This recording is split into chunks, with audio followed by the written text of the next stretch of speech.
What's up, ladies and gentlemen, boys and girls around the world? I would like to welcome you back to the Real Talk with Zuby podcast. Today's episode is being recorded all the way out in Dubai. We are recording this one in person because this is not just any interview. This is a top special interview. It's been highly requested, hotly anticipated. This is actually this guest's second time on the podcast. We recorded way back in January 2019 before either of us were anywhere near as well known as we are now. And without further ado, this is the one and only Top G, Andrew Tate. What's up, bro? Good to be here, my friend. Good to see you, man. Good to see you. Dude, it's been a long time not since we last spoke, but since we last spoke publicly in a way that everyone's able to hear us. You were actually the fourth guest on my podcast when I just started it. Wow. So much stuff has happened in the past almost 4 years at this point. Yeah. But first thing, man, how you doing? Yeah, I'm good. The Matrix is obviously trying to destroy me in real time, but they have failed. So as long as I'm still breathing until they decide to try and do something about that, it's a happy day. All in all, I'm pretty good. Yeah. What's it been like for you over the past couple of months? I mean, I've been watching this happen in real time, but what's your experience actually been like? I mean, mentally, it's been fine. However, I've been very aware and as it was happening, I was very aware of how much it would mentally affect the average person, if that makes sense. So although I'm completely fine with what they've tried to do to me, I've been sitting here thinking, if I was a normal dude, I'd be in serious trouble right now. Like, not just financially, not just your economics, but genuinely how you feel. When I was canceled, when they tried their very, very best to lie about me and then delete me from all social media and continue to lie about me, when you have the entire world trying to say you're something you're not, or convince the populace that you're dangerous when you aren't, or convince the world that you're a bad person when you know you're not, and a lot of people obviously believe it, then you start getting death threats, your family start getting death threats, and there's safety concerns. And I was thinking, if I was a normal dude living a normal life right now, this would be a serious problem. Luckily, I'm not a normal dude, which I put a life together that made me difficult to damage long before this, because I knew to a degree something like this was going to happen. But yeah, it was certainly an interesting few months when they began the attack. Yeah. And when you talk about the Matrix attacking you, for people who are not familiar with the terminology or maybe even the story, give us a rundown of actually what's played out. Sure. Well, I call the world the Matrix very simply. If the people who have seen the movie, they will know that our body heat inside of the movie, the body heat of humans is being harvested and used. And they occupy our minds with a false reality to keep us producing body heat long enough for the machines to function. And I believe that's a perfect analogy of what happens in the world today. I believe that our labors and our intellects and our work is basically being exploited from us and extracted. And to keep our minds occupied, they purport a false reality. Perhaps it's not a computer simulation like the movie, but it's certainly computer controlled. If the social media companies and the media companies can control the information people have access to, and they'll delete an entire side of the argument for anybody who tries to talk against it, then they are creating a false reality. And people are buying into this false reality so that they can stay asleep long enough to continue to be a slave. So I think the Matrix is a perfect example of what's happening in the world today. And anybody who stands up and speaks loudly up against the Matrix, if you do it too loud, too long, sooner or later they see you as a problem. They want you to go away. And there's 3 stages to that. First, they try and delete you everywhere and cancel you like they've done to me. The second stage is put you in jail for no reason. And the third stage is to kill you. So one of my lives have been used up now. So it's kind of scary. You know, you're kind of sitting there going, well, usually at this stage, people go away. But if I don't go away, what comes next? So that's kind of scary. But basically, the media machine, the Matrix, decided that the impact I was having on the populace was not beneficial to them and their goals and their aims, and that whatever I'm teaching people or making people think about isn't necessarily aiding their agenda. I think with people in my position, some of them will sell their soul, or some of them will change their mind and shut up. I'm not that guy. They tried to, I think with a certain degree, they promise you fame and money, or they'll unshadow ban you, or they'll let you be a certain way. They'll let you get bigger and let your ego be satisfied if you'll be quiet. I refused, and then they decided to try and delete me from everywhere. So that's what happened. Yeah, and I think when it comes to the deletions, I don't think people are aware of just how hard they've gone at you. I think people know they took your Facebook and Instagram and YouTube down, but what's been the extent of it? Yeah, so they took even I can't remember everything, bro. They took my Uber, my Airbnb, which is funny because I never used Airbnb. When they sent me a cancellation email, it's the only one I replied to. I was like, because they sent me some email. Hi, my name's David. I'm from Airbnb, and the idea of inclusion is behind Airbnb's philosophy, and blah, blah, some crap about how I'm a bad person. And I replied, brother, I didn't even know I had an Airbnb account. I can't remember ever booking an Airbnb. I don't know why you're trying to feel involved, but get fucked. So I told them to fuck off. But Uber, Airbnb, my payment processor for my business, Stripe, my Gmail, my Instagram, my Facebook, my Discord, banks, four banks in the UK banned me. TransferWise banned me. Name a company. Yeah. They banned me. Like it was crazy. So everybody was banning me from everything instantly. And the optimists of the world believe that it's just social pressure and that one company bans you and the others just fall in line. Whereas me, perhaps a pessimist, but truthfully a realist, I understand that it's very orchestrated and it's designed to teach you a lesson. They want to teach you a lesson. They want you to be broke. They want you to struggle to function in society, and they want you to have no voice. Yeah. And that's what they want to do. They want to make you scared to continue to talk. What's up, guys? This is Zuby, aka Top Z, and today's podcast is sponsored by TradeInTheZone.com. If you're interested in modern wealth creation, you need to check out TradeInTheZone.com. Trade in the Zone is a nightly stock report from 30-year trading legend Jeff Farley. Every week, Jeff shares 4 of his best trades by uncovering the little-known stories behind the stocks that tell you why the trade looks good now. You'll hear familiar names like Apple, Costco, Boeing, as well as small, exciting, undiscovered stocks you've never heard of before.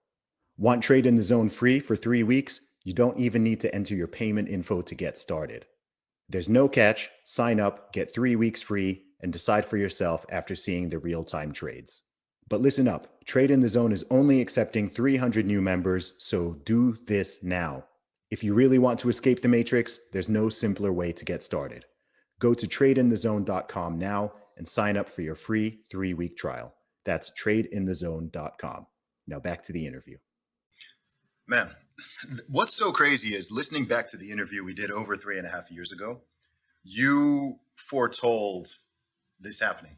Yeah, so this is almost 4 years ago. Yeah. And you said, I think at this point you were on your 5th Twitter account, but you were still on everything else. You weren't on too many people's radar. You had a following, but not to the insanity it is now. Yeah. So how were you able to see that coming? I think it's just basic human nature. I don't think the people who are running the world are much different than you and I. Perhaps they have different resource and different capability, but I think that human nature stays constant throughout. And me, I run a fairly large empire now. Let's say I have 200 or 300 people working for me. If there was somebody inside of my organization which ignored my orders and inspired other people inside of my organization to be insubordinate, then I would fire them. So when you're running a country or the world, and there's somebody inside of the world that's inspiring others to be insubordinate, then you're going to want to fire them to some degree. And I understood that what they're trying to do to the populace, I truly believe is evil. I don't know whether they believe it's evil or they believe it's good. That's their decision. I don't know their moral backing, but I personally believe it's evil and I stand counter to it. So why would they want me to have a voice? Why would they want me to have influence? For the same reason I wouldn't want an employee in my company to have influence when he's countering my narrative. Mm-hmm. They don't want me to have a voice. So I always understood this. I knew that sooner or later they were going to just look at me and think he's too big of a problem to exist. And they have to pretend to be balanced and fair. Because when you're tyrannical, the number one thing you don't want people to realize is that you're tyrannical, right? So you have a massive voice, especially during COVID. It was me and you, the number one biggest anti-COVID guys. We were absolutely completely about it. But they have to let some people talk against their agendas, because if they delete everybody instantly, then it shows that they're tyrannical and it collapses. So you have to pretend they're balanced and fair, and they do. But if you reach a critical mass where you're having a genuine impact and effect at a certain point, I think that they just come for you and shut you up. Your Twitter account's massive, and you say so many great things on Twitter. If you had the same following on other platforms that you had on Twitter, you'd be gone. Yeah, that's just what happens. You get to a certain point of critical mass, and they go, oh, "Okay, he has to go." Yeah. And when they actually started canceling you on these different platforms, what did they say? Was there a specific policy that they claimed that you violated or so on? Because I've been traveling around to lots of different places this year. And in the past few months, I've been to a few different countries, few different cities. And there's been all this, I've heard so many different people talking about you. Sometimes to me, sometimes just overhearing conversations. And some people are saying, oh, it was because of this, or so he did this, or he said this, or whatever. And there's all this speculation going on. But what did they claim that it actually was? Well, that's a good question. Some companies gave me a reason, some companies didn't. So Meta and YouTube never even sent me an email. They just deleted me completely. And in sync were these massive press releases, which obviously they had prepared statements to release to the press, but they never gave me an official reason by email.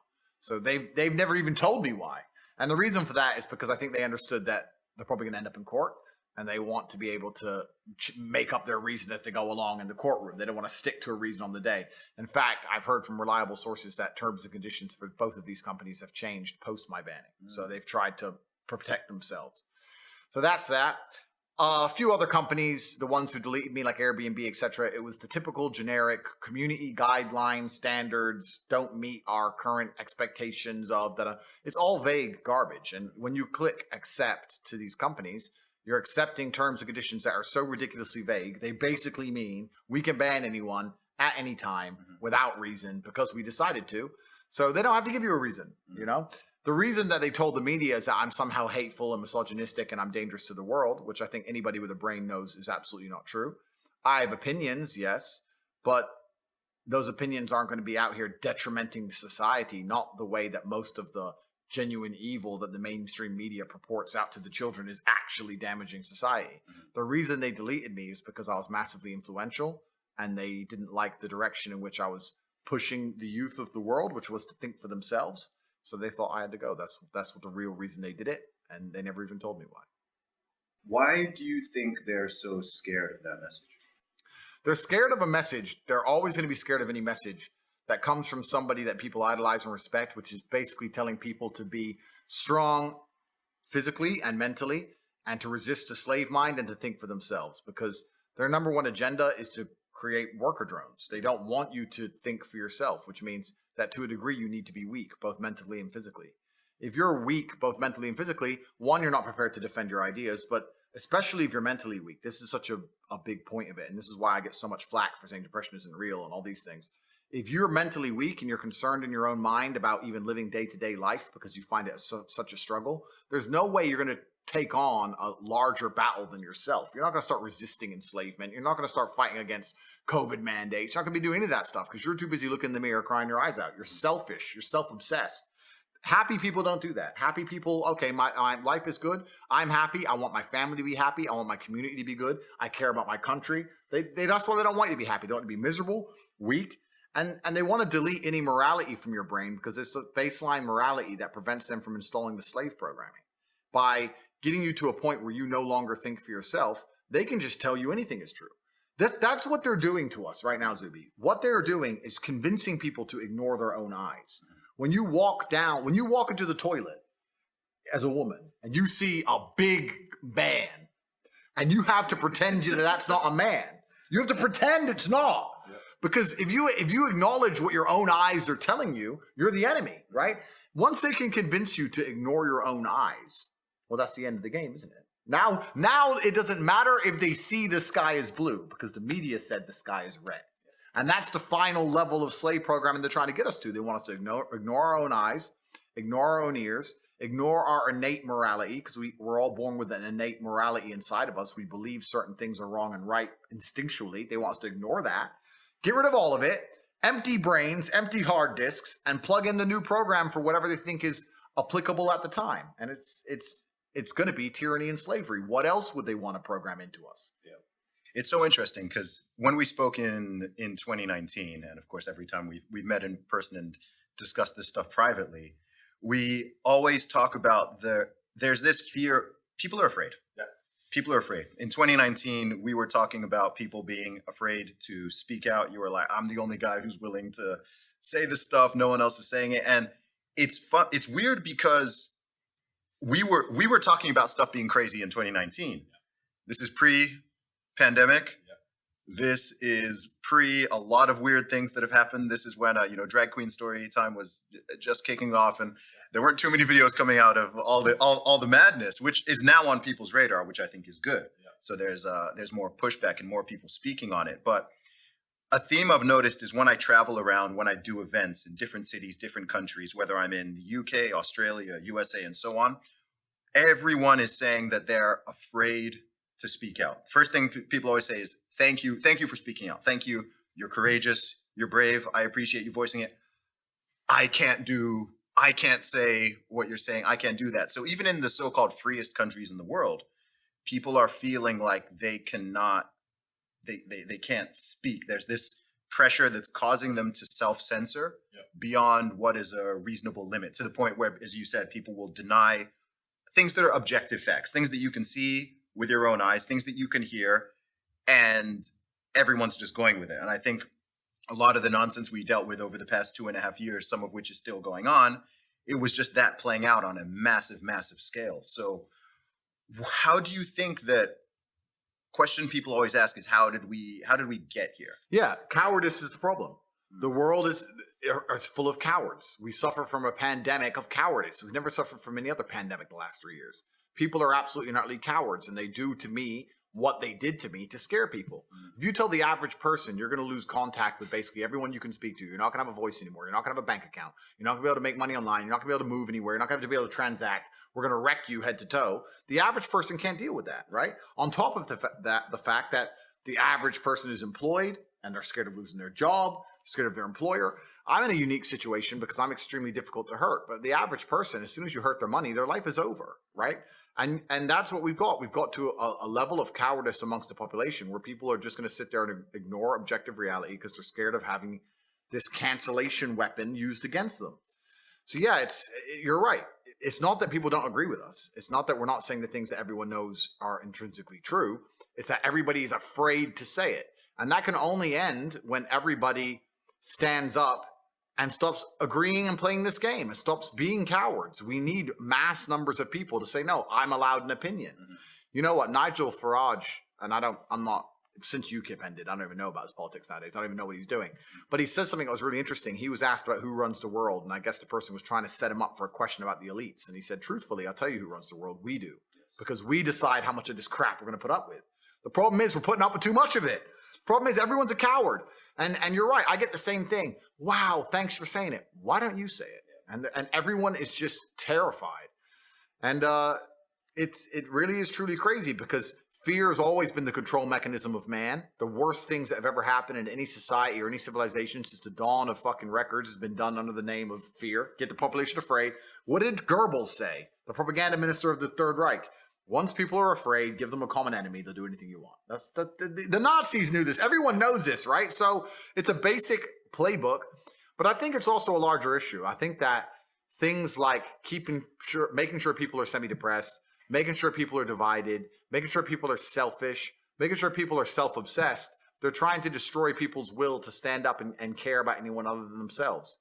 And once you do that, couple in with the fact that if you start to care about others and genuinely care about the world, you'll ruin your own life. Mm-hmm. It just makes people shut up. Yeah. And it's so interesting you say that because something that is not often discussed or analyzed, one of the strangest things I've seen in the conversation around you and your meteoric rise in fame and popularity this year is not a lot of people are thinking, okay, well, for that to happen, he's got to be saying some real stuff, right? Like you don't grow by hundreds of thousands of followers per day. Like I've been following you for years, but I think at the beginning of the year, did you have maybe 500,000 Instagram followers? Yeah. And by the time they took you off, you had about 5.7, 5.8 million. Yeah. This is in the space of a few months. So even when I was talking to people who, say they don't like you or don't like, I'm like, look, even if you don't like the message, you don't agree with it, rather than just, why don't you think about, okay, what is it? What's happening in the world? And what is it that this man is saying that this is resonating with so many people to such a strong degree? And it seems like people wanted to just skip over that and go, but these people can't think. These people cannot think. Yeah. It's almost a sad realization when you wake up and understand that there's a large contingent of the world who cannot think.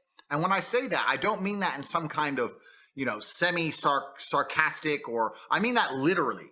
There are people who have a strong emotional reaction to subjects they completely don't understand. There are people out there who will stand up and say, I hate Andrew Tate.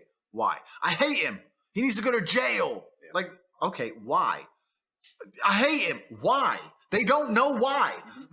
Once the Matrix can program an emotional response into you, and you can't even logically, with your own words, explain why you have that emotional response, you're completely a slave mind. These people don't think about anything. They believe what they're told to believe. They're emotional about what they're told to be emotional about in the exact direction they're told to be. And that's what the Matrix wants. It wants to be able to say a name and tell the world to hate them without even giving a reason and just get what they want. These people are so far gone.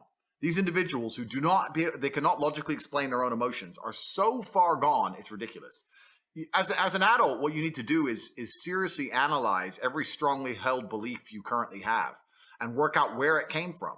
Is it personal experience? Is it from somebody who I care about and who I trust?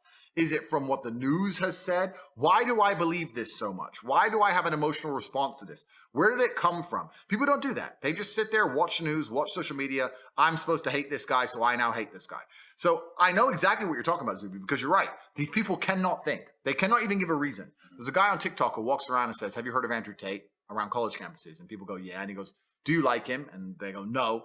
Why? He's a misogynist. What's misogynist mean? And then they can't answer. They don't know they don't even know what it means. Like it's almost sad. But then you live through the last 3 years and you realize that, yeah, people can't think. There's a large contingent of the world that truly cannot think. It's scary. Yeah, it is kind of scary. I mean, it's so interesting because as someone who knows you, and privately and publicly, I've defended you a lot this year because people have been saying super wild stuff, and people don't. I posted actually when were we in Romania? 2020. Yeah. I posted. It was while they were in the process of taking away your accounts. I posted a photo.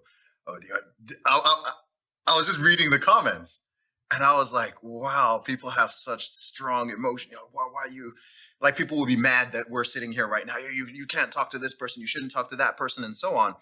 And the thing that blows my mind about it is, number one, I think I'm a pretty good judge of character. Yeah.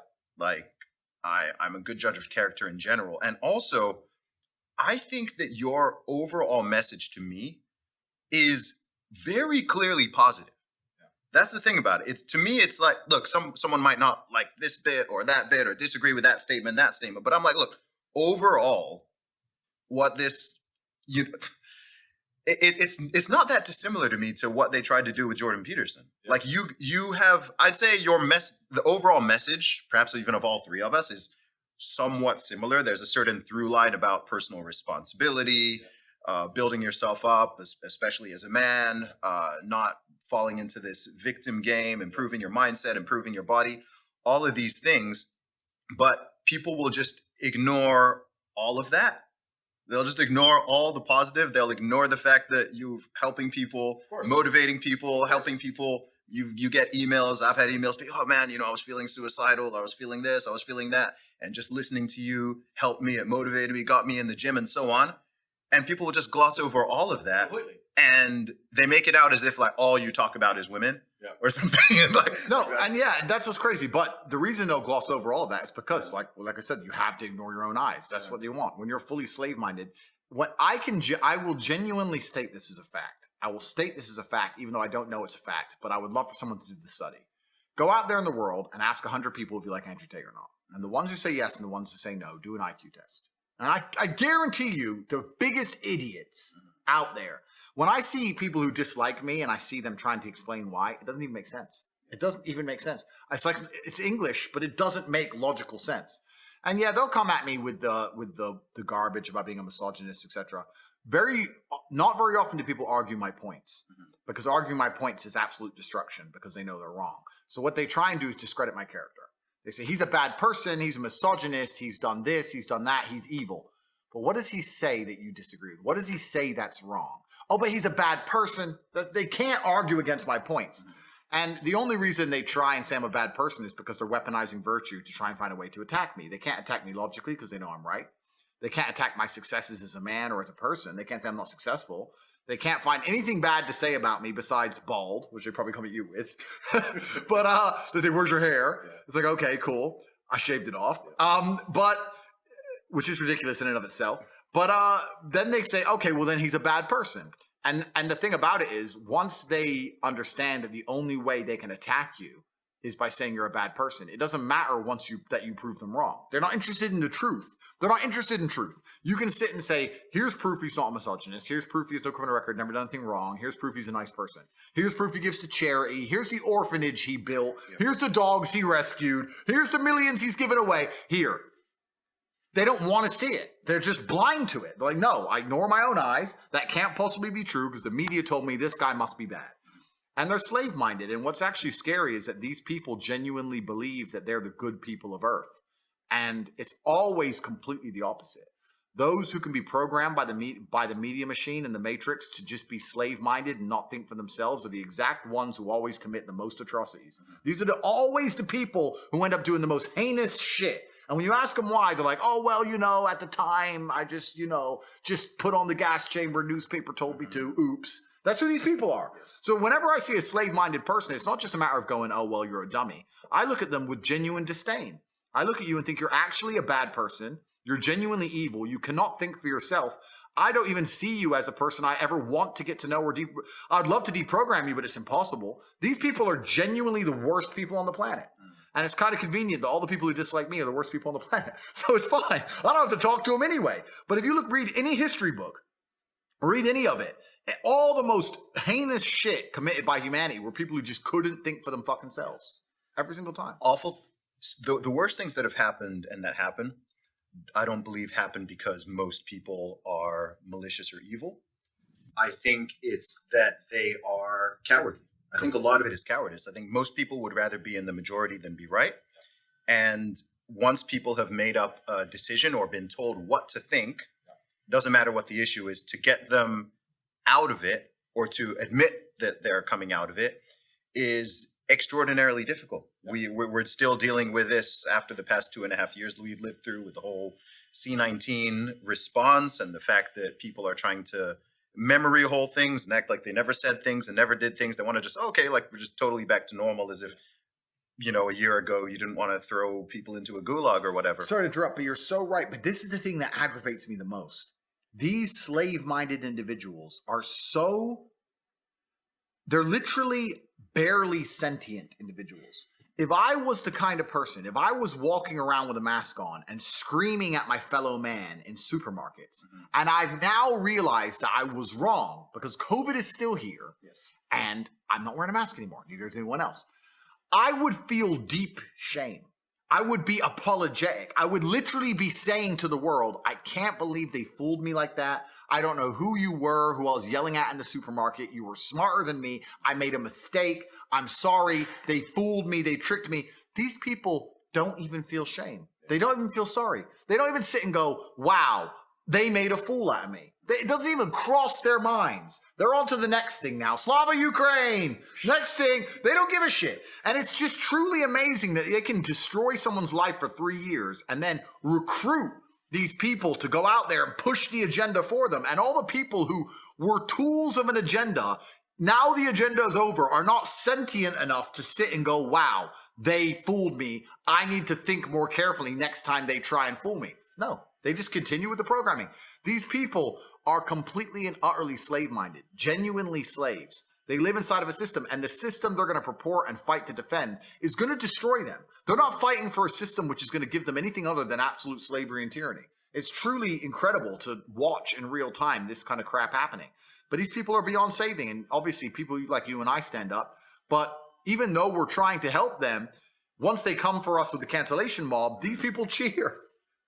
It's to a degree you'd like to think it's demoralizing. You'd say, well, why am I trying to save people from themselves if they're truly this stupid? But the odd ones that you can speak to and the minds you can free kind of make it worth it. But yeah, there are so many people out there that literally have never analyzed their own life and decisions. I say this to everybody at home. When I still had Twitter, I used to do tweets all the time talking about all the influencers, including conservative right-wing influencers who were purporting and pushing the mask agenda. Yes. You need to fucking apologize. You can't just memory hole it. You can't just delete the tweet. I saw it, and the world saw it, and you know who you are. Say sorry. Say sorry. Say, I was a fool. They made a fool of me, and admit it, because if you don't admit your mistakes, you're going to repeat them. And there's people out there just, oh yeah, oops, yeah, it's only a mask, no big deal. The losers, fucking losers. I want to talk about that. Let's talk about the mask. Yeah. Because I think you see the mask the way I do. Because it's just a piece of cloth thing. I'm like, how are people not seeing what this represents and that this is a step on a ladder, right? To me, it was very clear. Once they started with those mandates and it was just, it's just a piece of cloth. And then people try to invert it and they're like, oh, you're scared? You're scared of a piece of cloth? Oh, you're scared of it? It's like, no, I'm not the afraid one. But to me, firstly, the fact that it's literally a muzzle, right? So you're literally going outside with with your face covered. Also, I was just like, look, this is a compliance ladder. If people had said no to the mask mandate, mask mandates wouldn't have even been on the table. Agreed. It wouldn't have been a consideration. I was like, look, you're on one step. It's going to keep going, and next thing you know, you've got your vax pass and so on. And then there's the real effects. Like, we're social beings. Being able to see people's faces is important. Communication is important. If you've got young children and they're going to learn how to speak and so on for their development, it's important. And people are like, oh, where are your studies? I'm like, bro, if you need a study for me to tell you that it's important to be able to see people's faces and their mouths moving when they're talking to you, if you can't see that there's going to be a detrimental effect, or that there's not going to be some detrimental effect of just locking people in their houses for weeks and months on end, like, yeah, you're right. I can't pull out a study, but I know that if you go to prison and they want to extra punish you, they put you in solitary confinement.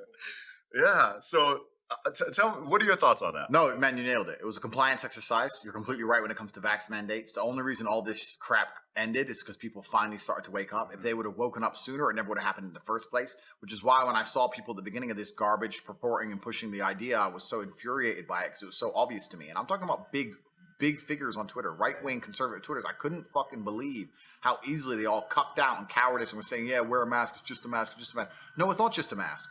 I'm a sentient being, and I'm an individual, and I get to decide what I want to do with my body. And if everyone else is wearing a mask, then they're already safe. So why do I fucking need one? I don't want to wear one. Who are they to tell me and force me to wear something on my face? Next, they're going to force me to put something in my bloodstream, which they attempted to do, and they failed. They did it to millions and millions of people. There was a guy on Twitter, I don't know if he's even still around, because he had a little bit of controversy, which we don't need to go into for the sake of morality. I mean, he was pro-mask, and I remember arguing with him back when I had an account. I was like, bro, what's wrong with you? Like, it's not just a mask. And then he ended up doing another tweet about how he convinced how his kids had to take the vaccine so they could play baseball or some crap. Then he went down the rabbit hole of complete degeneracy, and his fall off is pretty interesting. But it's just crazy. I couldn't, even from the very beginning, understand how people didn't see exactly what it was. It was a compliance exercise. And the people in charge of the world sat around laughing. And I really do believe it was laughing. People sit and say, oh yeah, C-19 was just for money. It's just about profit. And I think that's an optimistic way to look at it. Yes, profits were made. Yes, I agree it was just about money and money was involved. However, a lot of the people behind this stuff print money.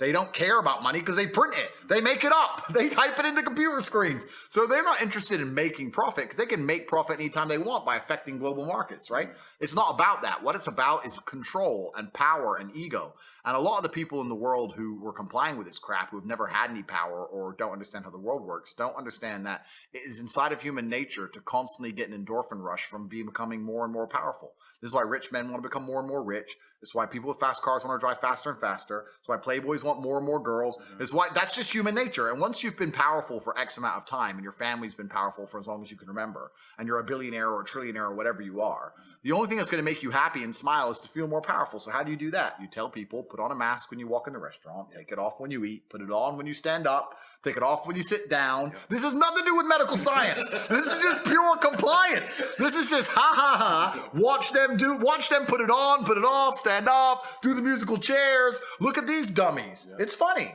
And people don't understand that, oh, it can't just be for that. They didn't ruin all those lives just because it's a joke. Yes, they did.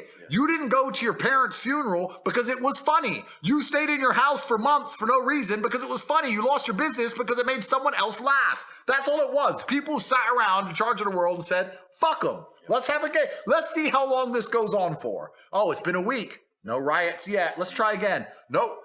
A year. No riots yet. Let's up the game. Let's give them an injection. Let's make them all take an injection. Let's text them 7 times a day for an injection for something that has 99.9% chance of not killing them anyway. Let's give them something more. Let's mandate it. Let's stop them from flying. No riots yet. New variant. Yeah, no, now there's a new one. Now there's a new one. Watch out. Like, and people are just sitting there going, oh, okay. Like, it's truly, truly incredible. Yeah. Like, members of my family, some of them got the vaccine, whatever. I was like, look, you had a serious health issue. When you had cancer, you went to the NHS and they said, we'll send you a letter in 4 weeks. And you didn't get a letter and you had to call them and chase them and ask when your next appointment was. But they'll text you 8 times a day to get this injection. Do you think they really care about you living or dying? When you have cancer, they don't answer you. Like, how stupid do you have to be? And people would say to me, yeah, I know it's dumb, but I'll just get it. Yeah. Like, you know what?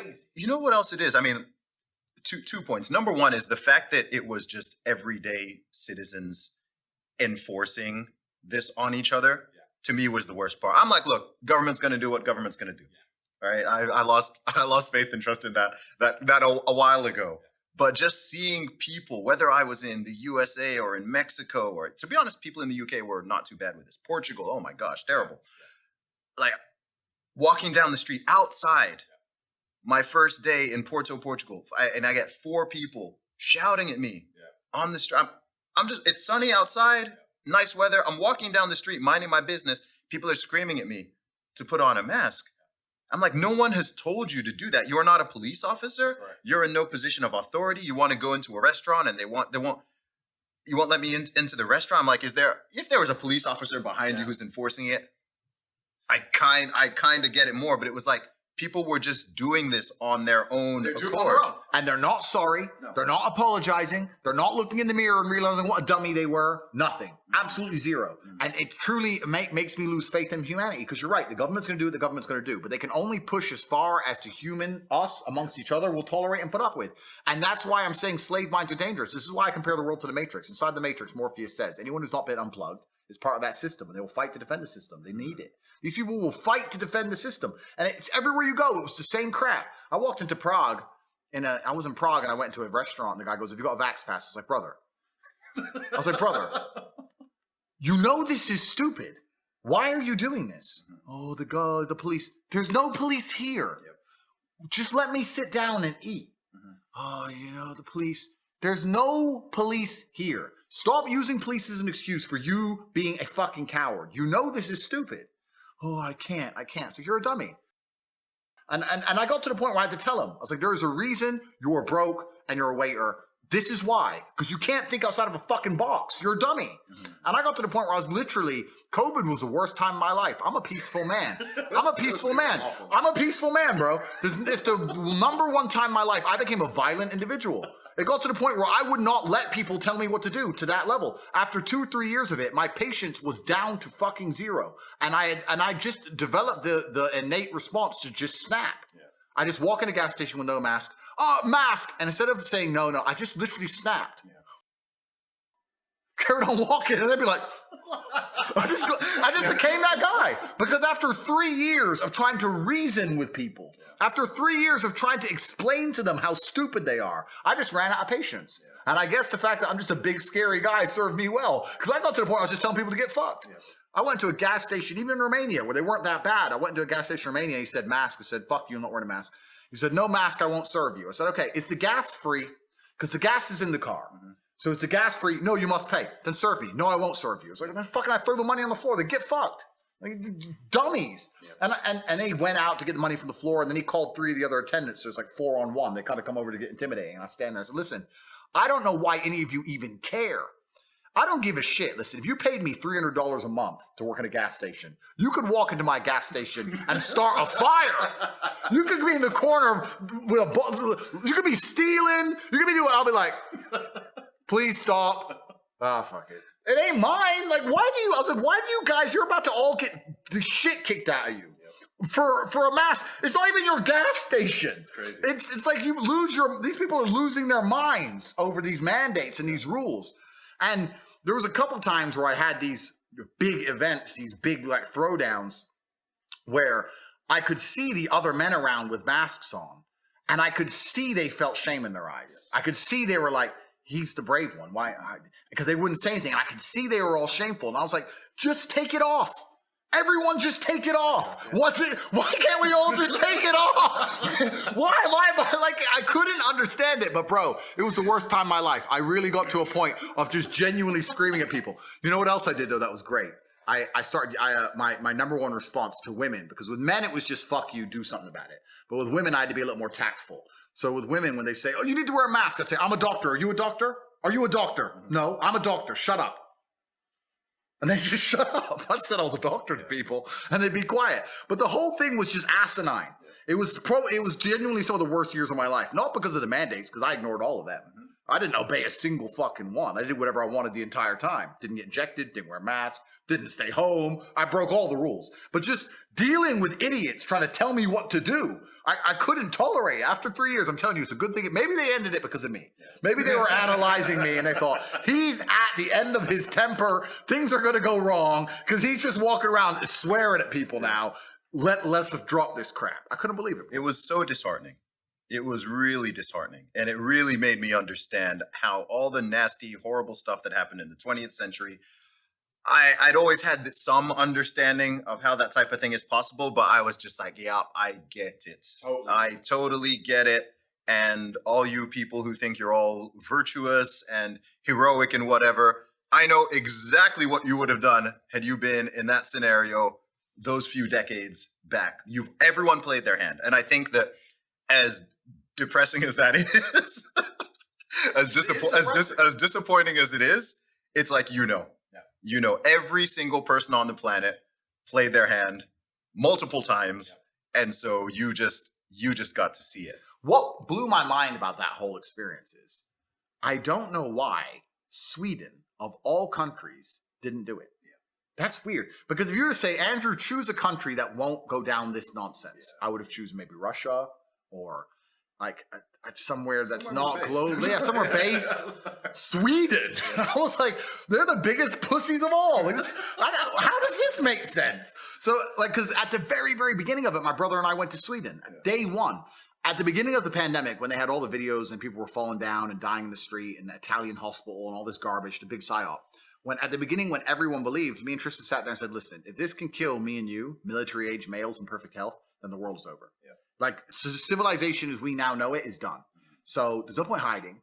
Let's just go die. So that was our basic logical conversation. We flew to Sweden because Sweden was wide open. And after 2 months of partying every night in Swedish nightclubs, we were like, this is some kind of psyop. Because obviously we're fine. Yeah. Obviously the Swedes are fine. Their death rates are lower than everyone who's locked in their house. The English are clapping like performing SEALs for the NHS. Like, it's just like, talk about a psyop. People have forgotten how much goofy stuff happened. People have forgotten. Like, if you go back to early 2020 and you go, that's the thing that kept blowing my mind. If it was like one or two things didn't make sense or didn't add up, it's like, okay, fair enough. But I was like, guys, top to bottom, this is not making sense. Yeah.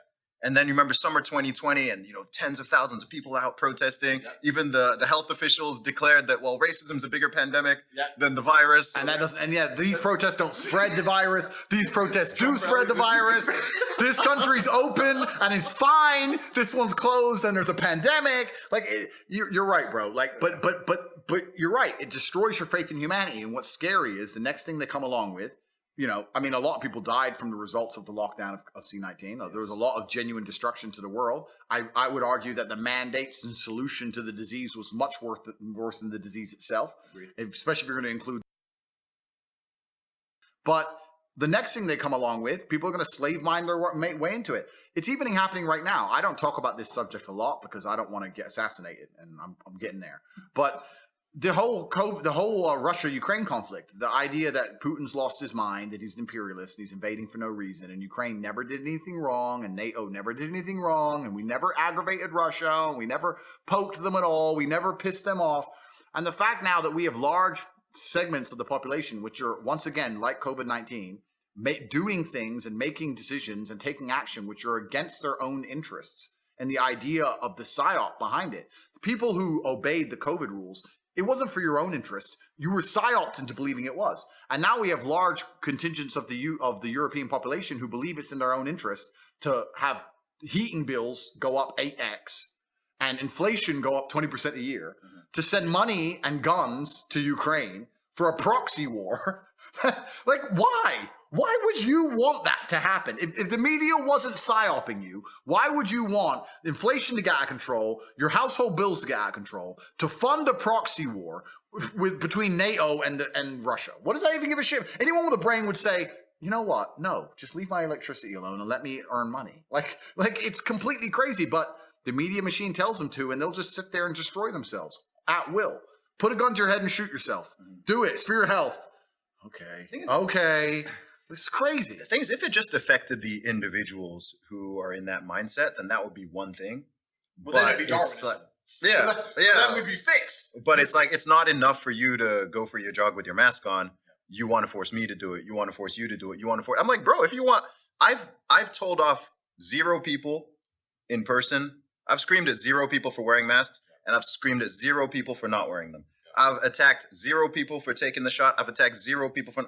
I'm like, bro, mind your business. That's another thing that just went out the window. I'm like, dude, is nothing private anymore? Since when is it okay to tell people to do this or to ask people's questions about their medical history and this? It's just all this weirdo stuff got normalized. Yeah, it was truly clown world, and I have 1,000 different examples of conversations I had. But yeah, it was truly clown world, and that's extrapolating out, and that was a test for whether their media machine and their propaganda machine can still work amongst the populace. They tested it. I think they were pretty happy with how it went. It didn't go as far as they wanted it to go. I think they had much grander plans. At one point, they were really pushing for some really crazy things. But that's the way these things work when it comes to global control, right?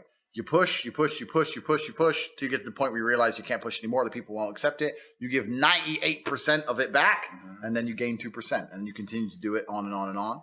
And something else will come along sooner or later. And I do think that humanity and the world itself is heading for genuine global slavery. I do think that with things like AI and CBDCs, and as the world gets more and more technologically advanced, and as these people have a greater need for control, as the one bad thing about waking people up is the more people we wake up, the more threatened the system feels. Yes. And then they need a response to that. And their response is to shut up the people who talk. So it's getting interesting, but I think our children's children will live in a world which is very different from our own, and I don't think it'll be more free.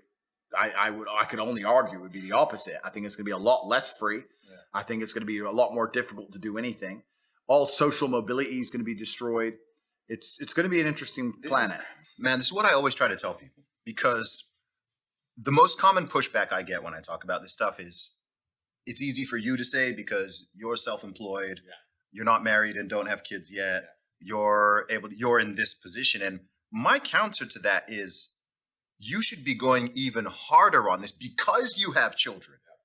Think about their future. You're already here going, Zuby, how did it get to this stage? It all happened so quickly. I'm like, well, where do you think it's going to be in 20 years, in 30 years, in 50 years? If you continue to just allow every single one of these narratives being pushed by 1% of the population to run riot, do you want your daughter competing, not even being able to play sports because everyone in women's sports is male, right? Do you want penises in your daughter's changing room? Do you want everyone do you want your kids to be judged based on their skin color, right? Whether they're white or they're black or whatever. Do you want these weird racial narratives?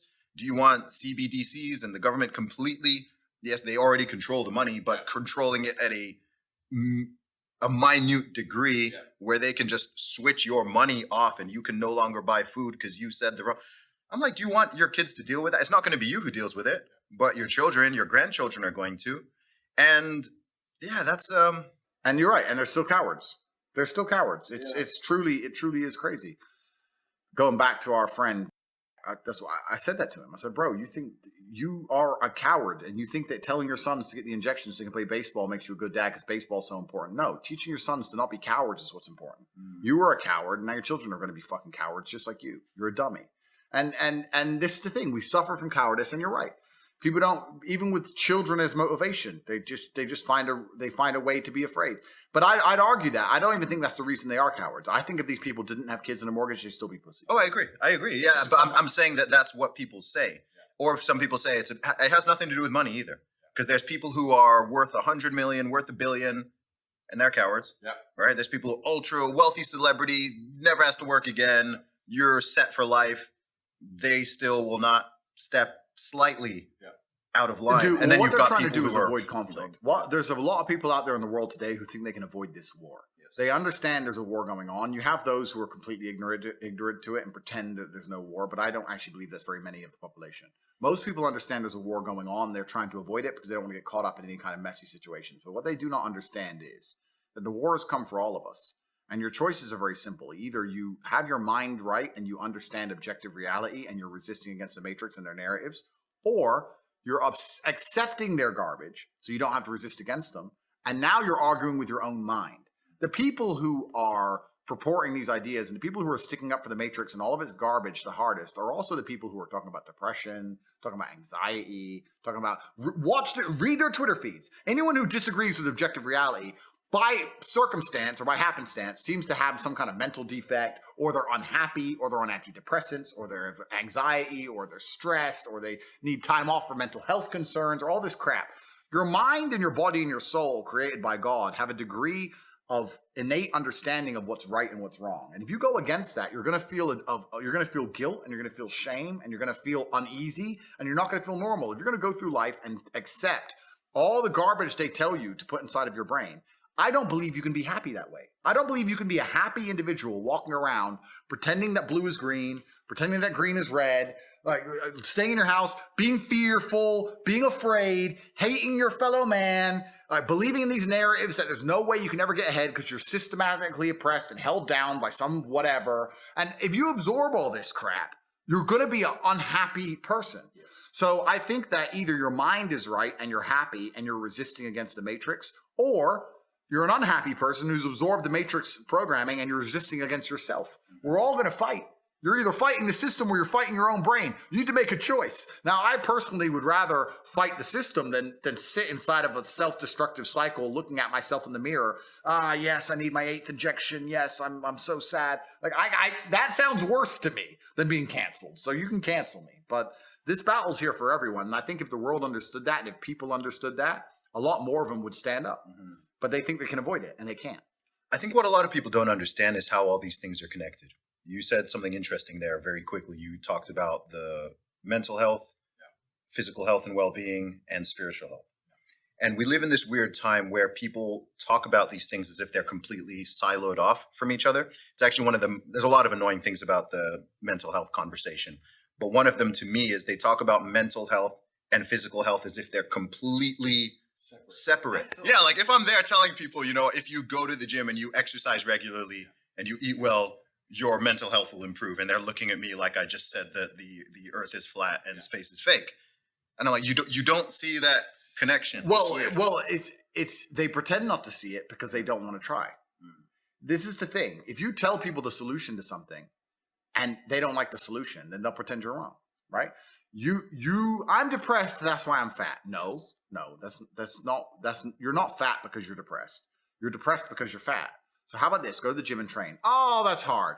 Well, then stay depressed. Like, what do you want? What answer do you want? No, I want a way to be as fat and unhealthy as possible while also having a perfectly capable mind and feeling fantastic. Well, then you get down the route of just drugging yourself, right? The mind is a very sophisticated chemical factory and your body produces chemicals. What's the complication here? Like, why is it hard to work out that if your body is efficient and doing what it's supposed to do and strong and is optimal, then your mind is probably going to follow? What's there complicated to understand that habits, which are beneficial to you, are going to allow you to build a more disciplined, to be a more motivated individual, and also change your objective reality? People also want to disconnect not only mental health from physical health, but they also try and disconnect mental health from objective reality. Mm-hmm. I have it all the time. They go, oh, he's depressed. It's not his fault. I say, listen, he's a loser and his life is shit. If I was him, I'd be depressed. So let's not pretend that his mental health is completely separate to the objective reality of the fact that he is a lonely dork. Of course he's depressed. Who wouldn't be? Yes. If he got up and tried his best and was disciplined and was motivated and he was important and actually became somebody, guess what? He'd start to feel better.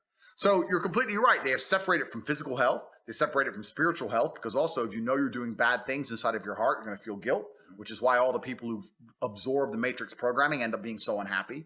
But also the biggest disconnect for me is mental health and physical reality. I've said to depressed people before, I'm depressed, I have a disease. Okay, you have a disease. Describe your life to me. And they describe their life and say, you don't have a disease, you have a shit life. Yes. That's it. You have a shit life. So you don't got disease. You're just a fucking loser. Fix your life, you'll feel better. No, it's not that simple. It is that simple, my friend, because I'll tell you something. I'm the happiest man on the planet, but if I was you, I'd be depressed because you're a fucking loser.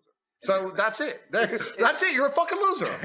You're a fucking loser. But I say this stuff, and the reason I say it so brutally is because I don't believe the people who are losers didn't decide to be losers. Mm-hmm. If you're a loser, you chose to be. For the same reason, if you're fat, you chose to be fat. I don't fucking buy any bullshit that someone is force feeding you. You decided to be. I think the universe is a very giving place. I think that God is very giving. I think that in reality, objective reality, if you truly try your best, you'll get it. I've yet to meet somebody, maybe you can correct me, who eats right, goes to the gym every day, and trains as hard as they could, who is not in fantastic shape. I've never seen it. It's like, so the only people who aren't in fantastic shape are the people who decided not to do those things. So they decided. So I don't feel sorry for them. I'm done having pity with people. I'm done fucking sitting there going, oh, doop-de-doo. No, you decided to be a fucking loser. So your life's shit. So you're depressed. Good. That's what you decided to pull from the universe. I decided to pull the absolute opposite. Mm-hmm. And this is where your message and communication style is very polarizing. Because there's a type of person who hears that and is like, this Tate guy is the biggest a-hole in the world. Completely. He is toxic. Yeah. He is saying horrible things. Yeah. There's another type of person who, regardless of the position they're in, is like, that's freaking motivating. That's empowering. Because the thing that's important is this is a temporary thing. This is a thing people have control over. Completely. Right? You're not talking about something that people have no control over, right? If you've just something, you've got some particular issue, you've got some type of disability or something, you've got a certain type of illness which just came out, and that's a whole different situation. You're talking about a temporary situation which you within yourself have the power to control. You only eat for yourself. Yeah. You can only train for yourself. You can only really work for yourself and so on. You can inspire and motivate other people, but you have to do it yourself. Like I can give you the tools and give you some knowledge, but I can't work out. I can't go to the gym for you, bro. I can't lift the weights for you. I can't go for a run for you. I can't eat for you. Right. The food I eat does not affect your body. Yeah. So that's all on you. And depending on where someone is, that either is extremely empowering and motivating and makes them go, you know what? Yeah, you're right. You know what? Like, I don't want to be a loser. I don't want to be in this position. I don't want to be broke. I don't want to be fat. Let me put in some work. Yeah. And someone else is the reason that it triggers them is, and here's something else I've noticed, and this plays into a lot of other narratives out there. This plays into some of the feminist narratives and some of the racial narratives and some of the other things is I've noticed that a lot of people like to have what I call a permanent alibi. Yeah. Oh, completely. A permanent alibi, a permanent excuse, some type of system or person. It could be white supremacy. It could be the patriarchy. Yeah. It could be systemic oppression. It could be, the corporate greed. There's something out there that's not you. Yeah. That is the ultimate source of all your problems. And that's why these people never focus on themselves. And they hate the concept of personal responsibility. So they're always screaming at everyone else and trying to so-called change the system, dismantle, disrupt everything. Yeah. Even though in many cases, the particular system they're referring to actually is functioning fine. Yeah. But rather than just going, you know what, actually, maybe I'm not fat because of the corporations or because of white. Maybe I should stop suing McDonald's because I'm eating it. Have you seen the people trying to say that they're obese because of white supremacy and stuff like that? And you're just like, bruh. But this is the thing. Yeah. And self-accountability is truly terrifying to a loser who knows they'll always be a loser, right? Once you realize that you don't have the mental fortitude to get up and change yourself, then the last thing you want is self-accountability. That's very scary to you. And that's why they fight very hard to push against it and pretend it's not true. What's funny about these people who are always trying to change the world and change the way things work and the systems and the oppression and the fucking gender pay gap and whatever, all the other crap they come up with. What they fail to understand is that it doesn't matter what system you implement. It doesn't matter if it's democracy or communism. It doesn't matter if it's a monarchy. It doesn't matter what it is. The world is competitive. And there's going to be people who do better than you. And sooner or later, regardless of how you organize or structure a system, the people who work harder or are smarter or more inventive or do better are going to end up with a better scenario or a better situation. If you try and construct a society where that's literally impossible, then society fails. Yes. So even inside of communism, the people who ended up higher members of the party, or the people who ended up owning the factory, or the people who ended up finding a little black market thing on the side, or the people who lived a better life in communism were the hustlers, were the ambitious people, were the hardworking people. They're the ones who managed to find a way to get blue jeans in, or a Michael Jackson CD, or whatever it was, and make some money. So it doesn't matter what system you construct. If you are a lazy loser, you're going to still be at the bottom of the totem pole. Because there's going to be people like me. I'm destroying you in capitalism, and I will promise you, as God is my witness, I would destroy you under communism just the exact fucking same. Because I am smarter than you, and I work harder than you, and that's who I am as a man. I will always beat you. So it doesn't matter what system you try and put together. The winners are going to win, and the losers are going to lose. So a lot of these people who are so obsessed with trying to change the system as if it's going to give them a fighting chance, no, because the world is competitive. It's player versus player. A lot of people don't understand that. Every single thing of value that you want, the reason it has value and the reason you want it is because other people want it. That hot girl you want, other men want. That's why you want her, to get her, to show it's valuable. If no one else wanted her, she wouldn't be considered hot, and then you wouldn't want her at all. That's the exact point of it. So you're always competing against other people. Every dollar you want, somebody else wants. Every car you want, somebody else wants. It's completely and utterly competitive, and it doesn't matter what structure you put on top of society. That's base human nature. And if you're going to be a loser, and you're not going to take self-accountability, and you're not going to wake up and realize that absolutely everything in your life is your own fault and you can affect it, then you are going to lose. And I'm done, Zuby. I'm done feeling sorry for these people. I don't feel sorry for them. Don't feel not an ounce of pity anymore. Don't give a shit, because they decided to be losers. That's what I've learned. Another thing I find interesting with when people have this mindset is that this things that they claim to not care about, they then rank themselves, or they have the same sort of, you can tell people's value structure oftentimes by the things that they're envious of or jealous of, the things they spend their time on and so on. So like how much money you earn, cool. I'm like, God bless you. Like, people make as much money as you want. I'm not sitting here feeling like, oh, Tate makes this much and I make this much, so I need to tear him down and change the. Yeah. I'm like, to me, genuinely, money is important, but there are several things to me that are more important than money. So I don't need to go past a certain level. And if I did, honestly, I'd just start giving it away. But it's interesting because you'll get people who are like, money doesn't matter. I'm not materialistic, this and that. But then you're obsessed with how much everyone else is earning. Yeah. You see a guy with a nice car and you're angry at him. I'm like, wait, I thought you said you don't care that much about, you're not material. If you're not materialistic, a dude having a Lambo or a Bentley should not bother you in the slightest. You should be like, nice one, bro. Like, I got my life here. Yeah. I got my wife. I got my kids. I'm living my life. I'm in good shape. Like, I'm cool. I'm not the richest man in the world, but I'm cool. I'm great at these other things and I'm happy. Yeah. But it's weird because I find it so weird when people do this pocket watching thing and they're always trying to stoke this resentment of like, oh, this person's earning that much. And I'm like, I genuinely don't care how much money anyone is earning, right? If poverty is a problem, income inequality, like, okay, I mean, I guess if it gets to a super extreme level, then it can cause some destability, but it's resentment, it's jealousy, it's envy. And I think it's weird to say you don't care about something and then you see someone else who has it or is doing well in that level and you want to make these nasty comments at them. That's very weird to me. Yeah, they hate themselves and they hate the world and they're nasty, bitter people. And then they try and hide behind virtue to attack others. They try and pretend that person having a car is not jealousy on their part. It's because they care so much about the starving kids who that money could go to some kid. How many times have you seen that shit on Twitter? Yeah, you bought that car, but you could have donated to charity. How much did you donate to charity?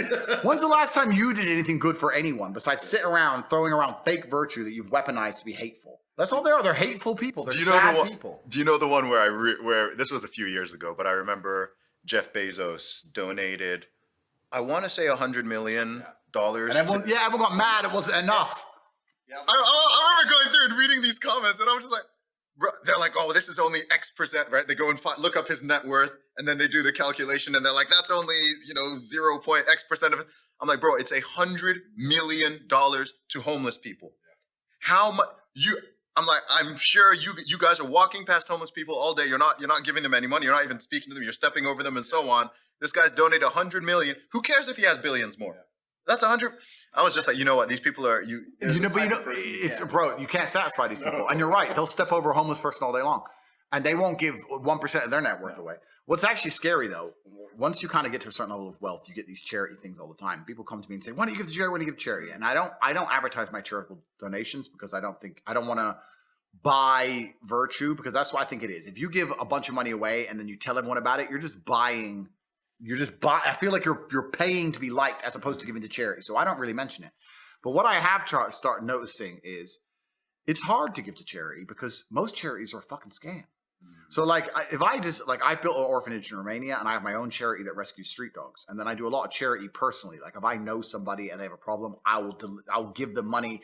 I had a friend whose daughter was sick. I gave them money, or I have a friend who needs something. I'll give him money. But people go, "Why do you give money to charity?" It would really bother me to give $5 million to some charity, some organization, and less than 1% of that end up helping anybody. And that's the truth about most charities. So people go, "Give money to charity." I say, no, most charities are just NGOs and covers and scams. I'm not funding some chief executive's Lambo. The guy you see on the Lambo on the street who you're mad at runs a charity. Like, these people don't even understand how the world works. They don't even understand the world. So it's not even that easy to just give money away like they pretend it is. But these people don't care about humanity. These people are anti-human. These people just care about trying to feel better about themselves. And there's a reason why they say misery loves company. And when you're truly hateful and you hate yourself because you've absorbed the matrix programming, and like I said, you're always going to be unhappy because of that, then the number one way you can feel better, in fact, probably the only way you can feel better besides snapping out of the dream, is to attack other people and make them feel bad. I know, I'll say this now, and everyone's going to say it's arrogant, but it's true. The reason the hate storm around me is so fervent, and the reason it got to such fever pitch, is not because of the things I say. It's because I am tall and strong and funny and sexy and humble and charismatic and rich as fuck. That's why they looked at me and go, "He has everything. But now's my chance." It's like trying to get the school bully. Even though I've bullied no one, it's trying to get the cool kid in school. He's the cool guy. Look, he has all this money, and he's tall, and he's got his fun life, and he's got his jet, and he's smart. There's nothing I can attack this guy with. He ticks every box. But now we're ganging up on him. The rats are ganging up on the tiger. We can get a bite in. Now's the chance. If I was any less fucking successful or objectively, if God hadn't given me so many of his favorite attributes, if I didn't have everything every man could dream of, they wouldn't have attacked me like they did. The reason they did is because there's people out there who have none of the things I have, and they just said, and they were just angry. They're angry. It's nothing to do with what I say. If anyone actually listens to what I say and doesn't let their ego get in the way, they'll understand that it's a massively positive message. You're right. The way I word things can offend some, but those people who are too offended to take positive from it are a lost cause anyway. Yeah. Good. Well, you're a lost cause. Goodbye. Yeah. But most people who listen to my stuff can understand it. But yeah, that's what it truly happens. These people are just hateful people. They're full of hate. They're the least tolerant, most hateful people on the planet. Yeah. What I like to say with people, even people who take an issue with you or some other people, is I say, look, you can eat the meat and spit out the bones. Yeah. Right? So if you're like, you know what, that 20%, that 10%, I don't agree. I find that part objectionable. I'm like, you can still gain value from the part you like. There's 8 billion people on this planet. No two of us agree on absolutely everything. But if you see someone having success in any dimension, you can 100% learn from that person. It doesn't matter if it's physical, if it's knowledge, if it's finances, whatever. You don't need to like them. You don't need to think that you can learn from people you don't even like. And perhaps in the process, you might find that, oh, actually, I do kind of like this guy, and he's not as bad as what I thought he was, or whatever. And I think something that's that I've noticed in this time, and I'd like to get your perspective on this. It's something I've been thinking about. Is we seem to be living in a time where people are harsher. The court of public opinion is harsher and more judgmental of words and tone than of actions. Yeah, I agree. Because we're living in a world which has just become soft, and it's all about feelings, right? It's absolutely and utterly crazy, because this is what happens when you have a society that's devoid and detracted from reality. The fact that I was considered the number one threat to society for some reason, and I had to be punished for that. Not the pedophiles, not the rapists, not the murderers, not the kidnappers. No, me. Not the drugs cartels. No. The man who says that women can't park cars. He is the number one public enemy, right? And it's because we've lived in a world where people are detached from reality. If you live in if you're realistic, then you're not going to give a shit about having someone with a different opinion to you. There's a reason why when I go to countries which are not as economically successful as the West, nobody has a problem with me. They're like, yeah, I like what you say. I disagree with some things, but I need to feed my family. So cool. They don't have time to be offended like these people do. These people are absolutely massively coddled. They're spoiled. And they think that by just attacking people like me, that somehow they're going to feel better about themselves. What they don't understand, the great irony of it is the reason, we all know the age-old saying, strong men create good times create weak men, blah, blah. But it's true. These people out there who are living such a spoiled, coddled existence that they have the time to research everything I've ever said, find the 15 seconds out of the 4 years of podcasts I've done that really, truly offend them, then cut it up. Then make a Twitter account dedicated to spreading that as far as possible. The only reason they can live in a society so soft or they even have time to do that garbage is because of men like me. So they're attacking the creators of their own fucking cradle. It's truly crazy because it's men like me of drive and determination and purpose who stood up and didn't accept the slave programming of the time that built countries like America and the UK, that built these countries. So they're attacking me, not understanding they're biting the hand that feeds them. Because when men like me give up on you and we all disappear and you're left with only people like yourselves, you just eat yourselves to fall apart and then you get destroyed. So it's kind of like full circle. God has a plan. All the people who hate me are going to end up paying for it because they need me. They need men like me. And I know this. I say this to feminists all the time. My biggest argument against feminism, and I get a lot of them, I say, listen, I have no problem with women being equal under the law. In fact, you already are. I'd argue you have benefits under the law. If you look at divorce law or custody law, I can't think of a single law where a man has an advantage over a woman. Not one. I can think of one. What is it? Men can be bare-chested in public. I stand corrected. It's literally the only one. I stand corrected. I stand correct. I stand corrected. I think we can fix that one for the ladies if they want to have a go at it. But in general, I think we're already equal under the law. I don't believe in the gender pay gap. That's been debunked a billion times. But I sit there and I say to these feminists who say that we don't need men for anything. I had an argument with a feminist. She goes, "Why do we even need men?" I said, "Listen, my dear," which she hated, "my dear, you need men to defend feminism." Because we're sitting here and arguing and we're differing on opinions. And there's 4 of you women and there's here by myself and we're differing.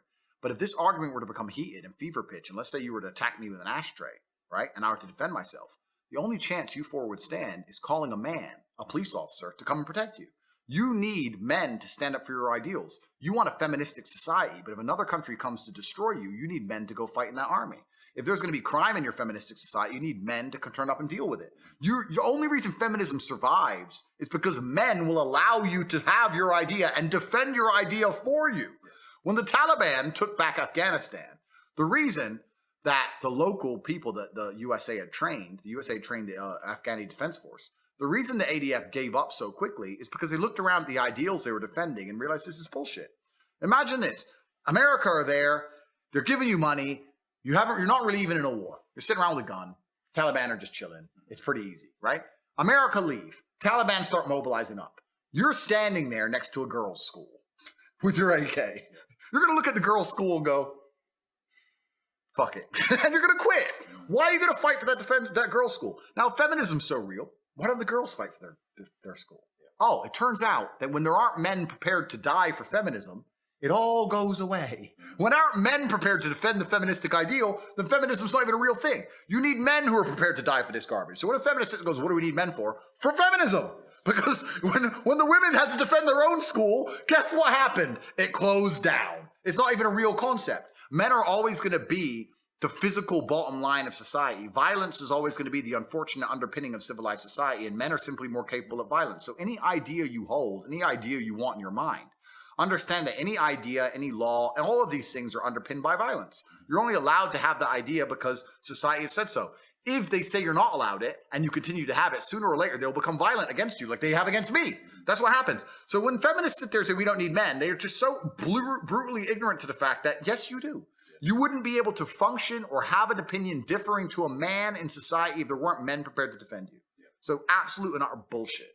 This is the thing. The concept of privilege has been bastardized a lot over the last few years, but you truly have to be in an incredibly privileged position to even ask that question as to why is one of the sexes even necessary. But it goes for either one, right? You're living in unicornia if you can't even think in your brain, and you've been living there for a long time. If you can't even perceive in your brain as to, oh, okay, yeah, maybe I feel this way, but yeah, actually, if I think, yeah, okay, yeah, men are necessary. Oh yeah, actually, women are. Yeah, we need both. And that's the thing. And I'll sit here and say, as the number one most hated fucking misogynist on the internet, because they say I'm something I'm not. I always say women are beautiful. Women should be protected. You should protect and provide for your woman. We need women. Relationships are beautiful. Families beautiful. I never sit here and say, sorry, I never sit here and say that women are not necessary. Whereas the other side are saying the complete opposite, saying that men should be euthanized.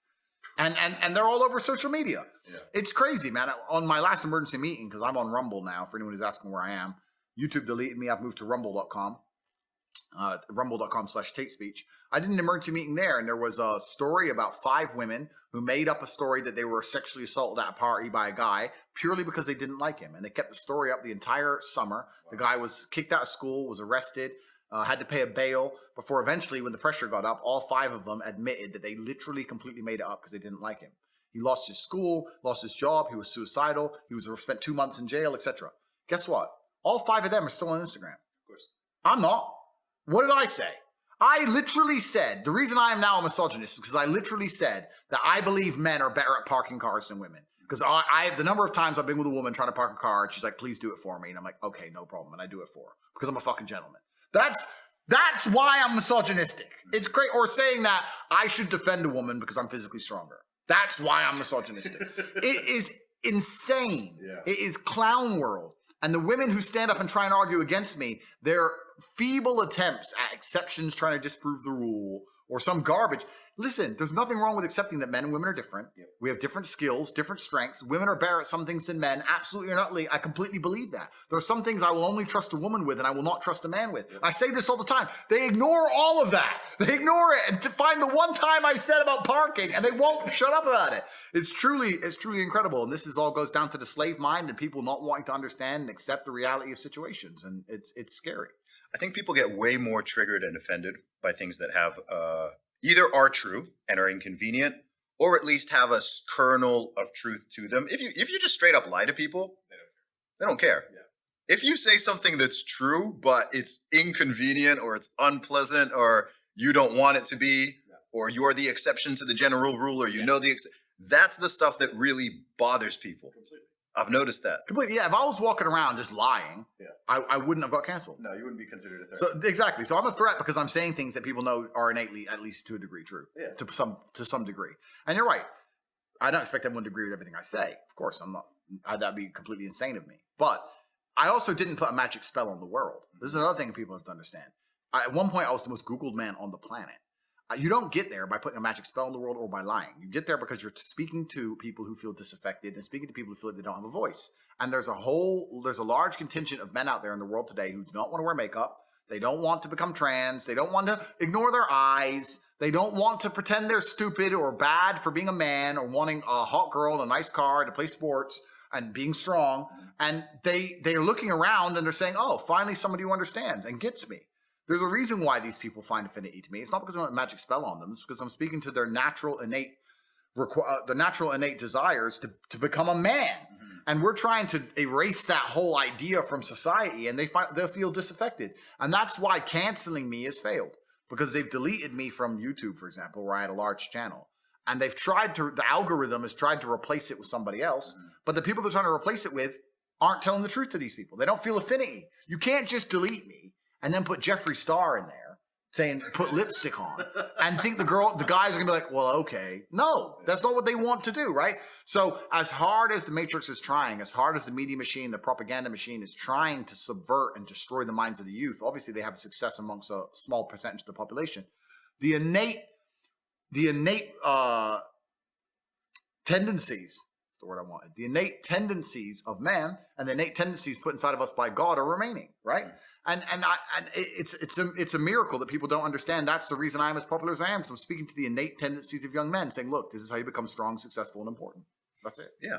And even if they do that, the ideas are still out there. The ideas the thread that allowed you to gain so many millions of followers and so much interest over such a short period of time, they need to understand that, yeah, you can target this one individual, but the ideas and what's in people's heads, you ultimately can't control that. You can cut out people's tongues, but the ideas are still there. So address and confront the ideas. Let people talk, let people debate, see where the truth is. Sometimes it needs to be moderated a little bit. Okay, oh, maybe you went too far on that one, and it can be walked back a little bit. Oh, you know what? There's that perspective that was forgotten. Let's bring it in. And yeah, I agree with you. I think long term that they're sowing the seeds for their own destruction. They're sowing the seeds for competitors, obviously, but also just in terms of the long term societal trajectory, as scary as it may be in this moment with all this deplatforming and censoring and so on happening, I'm like, well, you can't get rid of the ideas ultimately. Correct. They can't get rid of the ideas. And that's the thing that they're trying very, very hard to. They've been trying for a very long time, but the ideas remain. God instilled them inside of us. We have innate understandings, and they're struggling very much against it. And that's the reason why when I speak to these innate understandings, they don't want people to be reminded of them. They literally, I can't imagine being a man and believing or acting the way they want me to act or the things they want me to believe. I'm trying to imagine being myself, but believing the things they want me to believe and acting the way they want me to act. And I don't know how I'd function in society. I think that life is very, very hard for a man. It was certainly very, very hard for me. I can't imagine having no mental resilience. I can't imagine being that fragile. I can't imagine being that offendable. I can't imagine believing there are systems which are going to oppress me and prevent me from ever becoming everything I want to be. I can't imagine being that way. If I were to try and absorb all those mentalities and then live a normal life, I don't think I could do it. There's a reason why these people end up on ADHD, anxiety, depression, and I get it, because it's just suicide. It's literally mental suicide. It's suicide. What do you think is the hardest challenge for the average man today? That's a good question. It's a really good question. I think that a lot of people don't understand that it's all of the challenges and struggles that's going to make them, it's either going to make or break them. I don't read studies very often, but I was sent a study about stress from somebody. It's probably the best study I ever read. And it's talked about the placebo effect of stress. And it said that they took some of the most stressed people in the world, CEOs, etc. And the ones who believed that stress was really bad for them were dying earlier because of the cortisol inside of their blood. And they said stress was really bad for them, they were having heart attacks. But the ones who believed that stress was good for them and it made them perform, I perform under pressure, stress is good for me, they were living longer. So the same drug inside of their blood, how they framed it inside of their mind had different effects on their body. So from that point onwards, even though I already thought this way, I knew I was the right way. I knew it was the right way to think innately because I've done pretty good in life that way. But this confirmed it. Every time I feel stressed or under pressure, I get excited. I hate to not be stressed. I wake up and I'm like, everything's fucked. Good. Yes. Like, that's just how I am, right? But it's how you adopt, it's how you look at the problems and how you use them to fuel you. So the question was, what's the problem for the average man today? What's the biggest problem? I think there's a whole host of problems. But what you have to do is frame it inside of your mind and understand that all of those problems are going to give you the fuel and the unlimited motivation that you need to become a successful and beautiful individual if you frame it in the right way. If you take a man and give him a life shielded from problems and he never has any to face, I guarantee you he's terrible at being a man. The best men in the world have gone through shit. That's why women love scars, because it didn't kill you. That's the whole point of it, right? So the best thing you can do as a man is look and go, okay, this is hard, this is hard, this is hard, this is hard. I feel negative because these are all so difficult. I'm struggling with X, Y, Z. Let me internalize all of that and turn it into a superpower.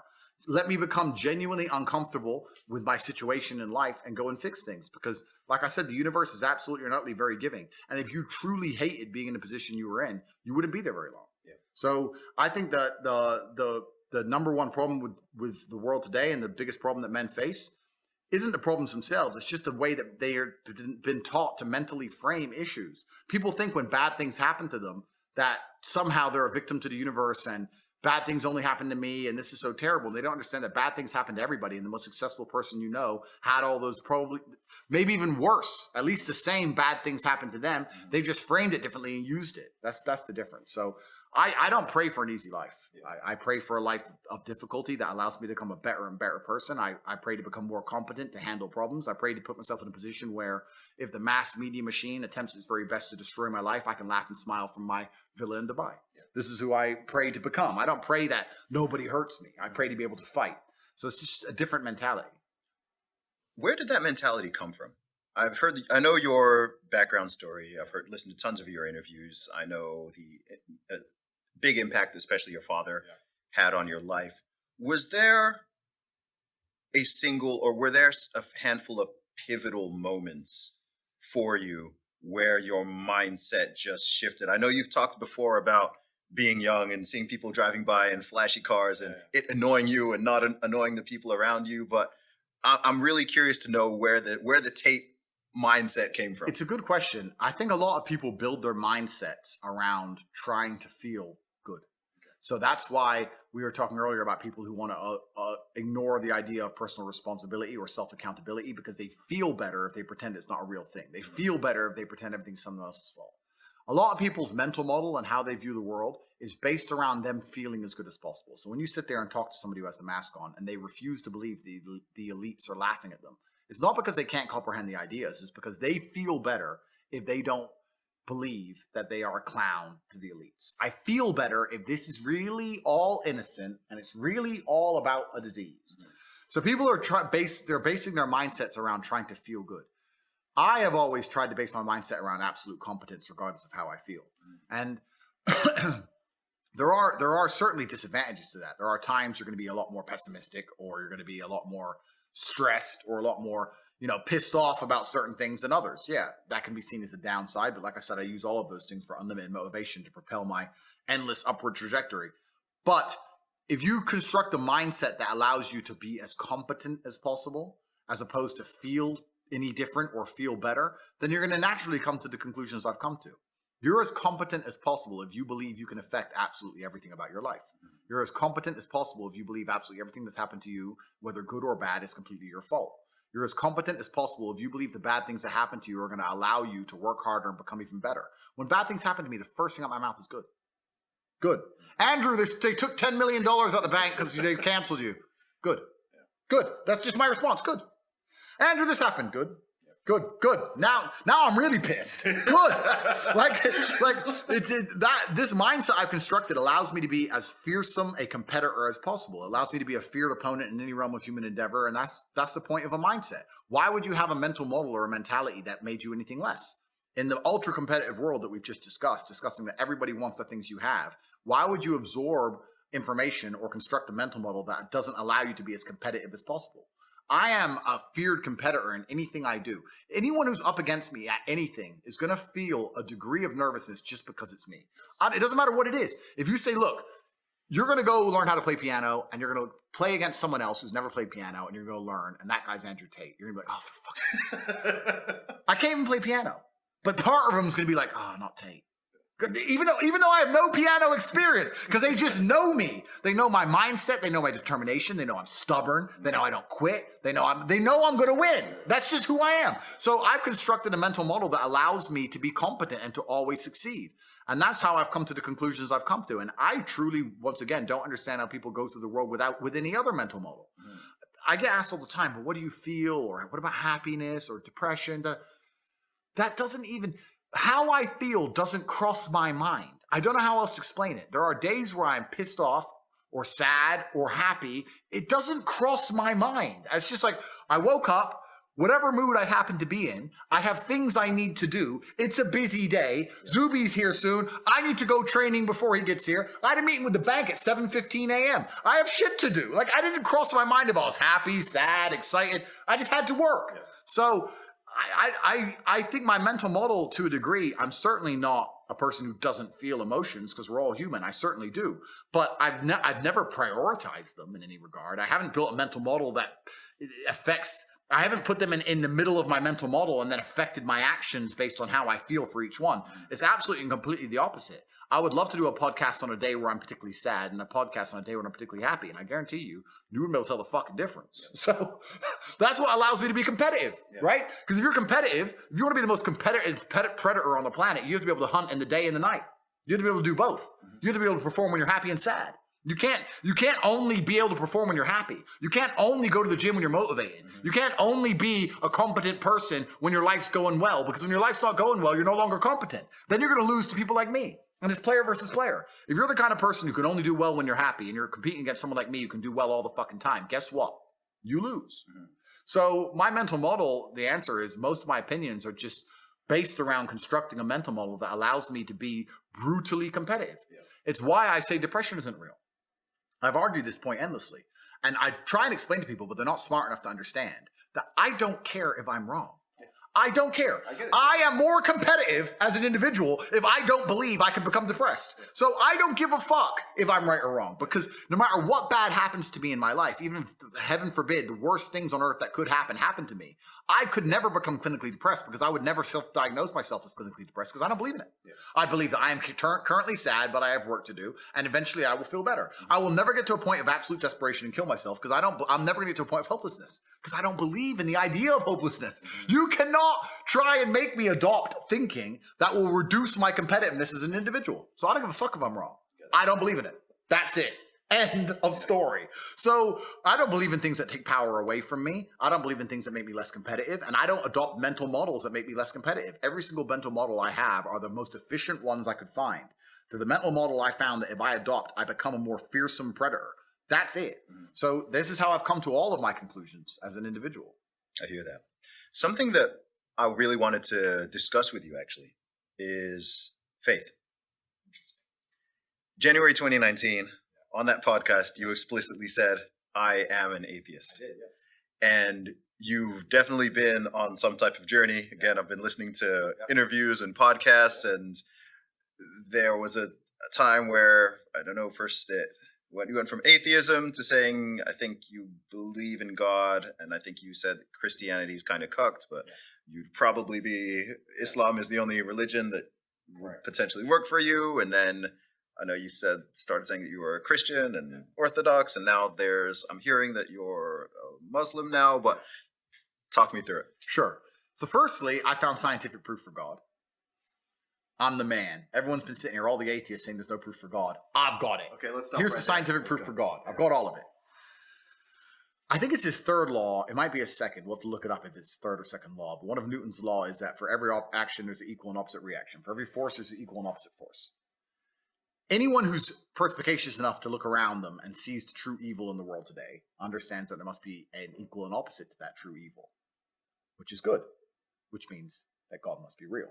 If all of the evil in the world today is the act of the demons and devil, and people will try and pretend it isn't, but if you truly understood things like the elites making you miss your grandma's funeral to laugh at you, like cutting up the dicks of kids because of a psyop on the Disney Channel, when you truly understand the level of evil in the world today, then you must understand the only equal and opposite force can be God. Another thing I've argued with atheists about, they don't understand that even God as a concept, even just as a concept, in and of himself becomes a real thing. If you have 1,000 people and those 1,000 people believe in a God, even if there's no man in the sky, but those 1,000 people believing in a God makes them act righteously, that even as a concept in and of itself, God is a real force. God, the idea as a force, is making the people act righteously. So God must exist in some form. So I understood that the thing that made me stop being an atheist is simply the amount of evil I saw around me. I was like, if this much evil, if Satan is going to appear, if Satan appears in front of you, you're going to have to say, okay, well then God must be real. And that's the point we got to. I realized there was so much evil and so much injustice. And so much specifically? It's just the endless, genuine, deliberate attempts at destroying the baseline morality of humans. Just making us believe that to the point where pedophilia isn't even bad anymore. Like incest is okay. Like things we know are wrong. We just innately know it's wrong. And they're just trying their best to destroy our moralities. And these moralities were installed in us by somebody or something. I believe God now. And they are attempting to destroy them. Who would attempt to destroy the baseline morality that was God-given? Satan. So if Satan is trying to destroy our morality, then God must be real. So equal and opposite forces, Newton's law proved God. So once I realized God was real, it's like, okay, then you have all these different interpretations of God, which is interesting. What's interesting about the Christianity-Islamic debate is that they're both Abrahamic. And also, people said to me, well, you're not from the Middle East. Why would you be Muslim? And it kind of makes me laugh. I say, Christianity, didn't that all happen in Palestine? Like, all of it comes from the same place, right? I'm not a scholar, so I don't want to get on the scholastic route. But Christianity and Islam have a lot in common. They worship a lot of the same people. Islam has another book, the last book, which was the Seal. And truthfully, if we're going to step away from the scholarship angles and talk about the Bible and the Quran, etc., I look at it in a different angle. I look at the world through a very realistic understanding of force. And I understand that if you're not prepared to defend something, it will be taken and destroyed. I understand that, like we said earlier, violence is the underpinning of all civilized societies. Even when I look at a big tree, I see violence. I understand that tree is the biggest because it destroyed all the other trees around it. If you're not prepared to defend or fight, then you're going to be destroyed. So when I look at Christianity in its current form, I don't think that they can be right in terms of their interpretation of God, because if they were correct, God would give them the strength to defend themselves. And they don't. Christianity doesn't mean anything anymore. If the Christian interpretation of God was correct, then God would be giving them the strength to resist, but they don't resist anything. I don't believe Christians have preserved a single thing in modern time. I know in America there's this hard-line Christians who believe that they're trying hard. They are still failing on a daily basis. And in most of the world, especially in Europe, Christianity is absolutely and utterly a joke. The thing that actually finally converted me was about 3 weeks ago. I'll send you the TikTok. It was the first drag queen Methodist preacher. Oh, geez, man. Yeah, but this is the point. If you're tolerant of everything, then you stand for nothing. So once you say I'm a Christian, but I tolerate everything under the name of tolerance, well, then you no longer have any beliefs. So if you have no beliefs, then all of it is garbage. If you're the only way you can worship a God is if that God gives you instructions, and if those instructions are adhered to and respected by the followers, and also if the followers of the particular God, I'm not going to say names, stick up for and defend those beliefs and are prepared to be ridiculed or prepared to be stigmatized. And two, like I said earlier, a bottom line of society's violence, to fight to defend those beliefs. If you have a belief system that nobody will fight to defend, then you don't have beliefs. Just like feminism. If nobody fights to defend it, it goes away. Like Christianity, if nobody stands up for the rules, it goes away. There is one religion on the planet today in which people stand up for the rules, they stick by the rules, they refuse to be mocked, and they refuse to completely throw away their values and belief systems under the guise of tolerance. Because they don't want to be tolerant of everything. They said, no, we're not tolerant of everything, because when you're tolerant of everything, you have no morality. That's what we talked about earlier. Baseline morality means there's some things you're intolerant of because you're a moral person. So to be moral, you have to be intolerant to a degree.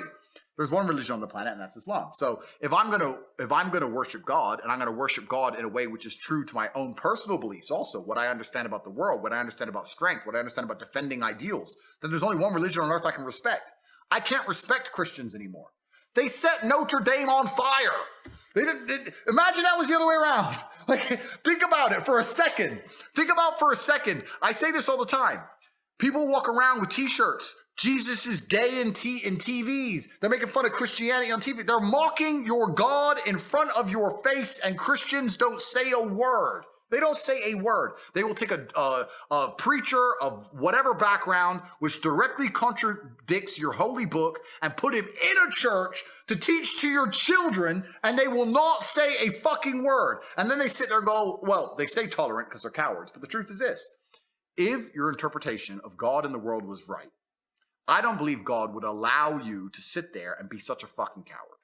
That's what I don't believe. I don't think that God would allow you to do that. I think he'd say, no, you need to defend our ideals because our ideals are good for humanity, and Christians fail to defend them. So if they fail to defend them, they do not exist. There's only one religion left on the planet. Wow, that's Islam. That's it. But it's the only religion. It's so interesting because I'm a Christian. Okay. Have been lifelong, right? Yep. And so in terms of the conclusion, I obviously have a different conclusion, but I totally get what you're saying, and myself have made over the years many of the same criticisms, particularly in the Western Anglosphere, right? And I don't think the greatest threat to Christianity is atheism or atheists or other religions. I think the greatest threat to Christianity is this weird, hyper watered down, hyper diluted, so-called, they call it progressive Christianity. I'm like, that's not a thing. Do you know why right? If you have a drag queen in church, if you have a rainbow flag in church, we're not saying out in the city at some private establishment, in your church. I'm like, people like that, as far as I'm concerned, I'm like, that is undermining the... And this is the point. The reason so many people are happy to stand up and say, yeah, I'm a Christian, is because it takes zero effort. Like most Christians in the West, I'm a Christian, but I don't go to church, and I'm a hoe, and like, of course you're a Christian with an OnlyFans. Yeah. Like, it doesn't make sense, but that's why they get to say it. I want you to be wrong, but it's true. So if you're tolerant of everything, you stand for absolutely nothing, and this is my problem with Christianity. If they're gonna refuse to defend their beliefs, then they don't have beliefs. And that's the bottom line. And they do it under this guise, you're right, this hyper watered down tolerance garbage. No, I want to worship God in a way that takes effort. I want to have to give up things or do things in my life and actually understand that there's certain things in life, there's certain moral lines that can't be crossed. And I also want to have a religious system that people don't mock. Yeah. Being a Christian, and absolutely don't mean to disrespect you, my friend. No. But when I was a Christian, it's almost embarrassing to say sometimes. You're like, you're a Christian? Really? This is Christian? Like, and what's most crazy is this. When you understand that the only antidote to all of this insanity we've been discussing this entire podcast is God. Like, it's only the God that gives a baseline morality that can resist this total enslavement. Yes. We're now in Dubai. There are people out there in the desert heat working on construction sites for $200 a month. And if you were to go offer them $1 million to insult the prophet, they would not do that. No, they wouldn't even cross their mind, right? There's baseline morality installed inside of the populace via religion. So if you understand that the whole point of a religion is to preserve the baseline morality of humanity, and that Christianity doesn't do that because they're so tolerant that their baseline moralities are all ignored, then it's not real. Can I ask something? Sure. Because I think specifically this view of Christianity is largely coming from the modern West, and especially the Anglosphere, where the dilution has been so heavy. I mean, if you look at Christianity around the world, across Africa, within the Middle East, so on, it's very, very. And I lived in Romania, so Romania is a very Christian country, and there it's Orthodox Christian, and there it's much stronger than it is in the West. That is true. However, I still believe, even in all areas, that it is in a decline. I still think that as a whole, the idea of Christianity isn't respected. I'll simplify it in a simple way. Sure, go ahead. If I were to say to you right now, you had to say a sentence that pissed off every Christian in the world, or say a sentence that pissed off every Muslim in the world, for your own personal preservation, you would choose to piss off the Christians. 100%. So would I. Yeah. So, and that means that there's a belief system out there which is fearsome. And I think that God, in fact, it even says it in the Bible, is a fearsome, jealous God. Mm-hmm. So if God is a powerful man you don't want to upset, then I think the truest way to worship him is to worship him in a way which is respected to the point that nobody wants to upset the believers of said religion. So I think it's all about strength, and I think it's about moral codes, and I think it's about genuine effect on the world. This is the reason I gravitated towards Islam, because I just understood how fervently they believe, and I believe in God completely and absolutely. And I liked to see there were red lines. Mm-hmm. And I think there are a lot of Christians in the world who would also like to see red lines. Absolutely. But there isn't, and there's too many who don't. I think, yeah. What's weird with, I think, what's happening with Christianity is how would I put this? Trying to make it, living in say you live in the USA, USA or UK, right? A so-called liberal, democratic country where, of course, you have freedom of speech, you have freedom of religion, so on. You know, they're somewhat more libertarian societies, right? So there's a separation between these things.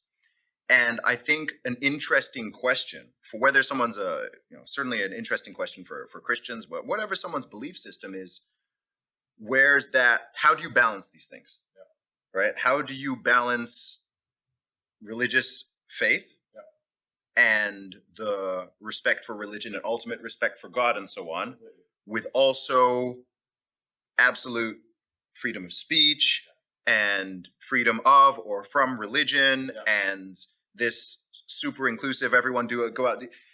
It's a weird line. I don't know the answer. It's actually something I've been pondering for quite a while, because I think when people were just generally more sane, right? Like just going back even, 20 years ago, where you didn't really have to, the evil agenda that you talk about, right? It wasn't being pushed. Like, even if you look at some of the new laws and bills that they're having to draft in the USA, I'm like, you shouldn't need to pass a law for that.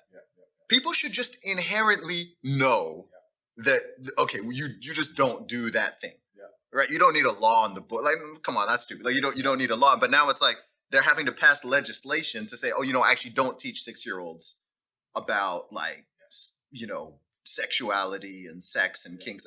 You shouldn't need a law for that. Of course.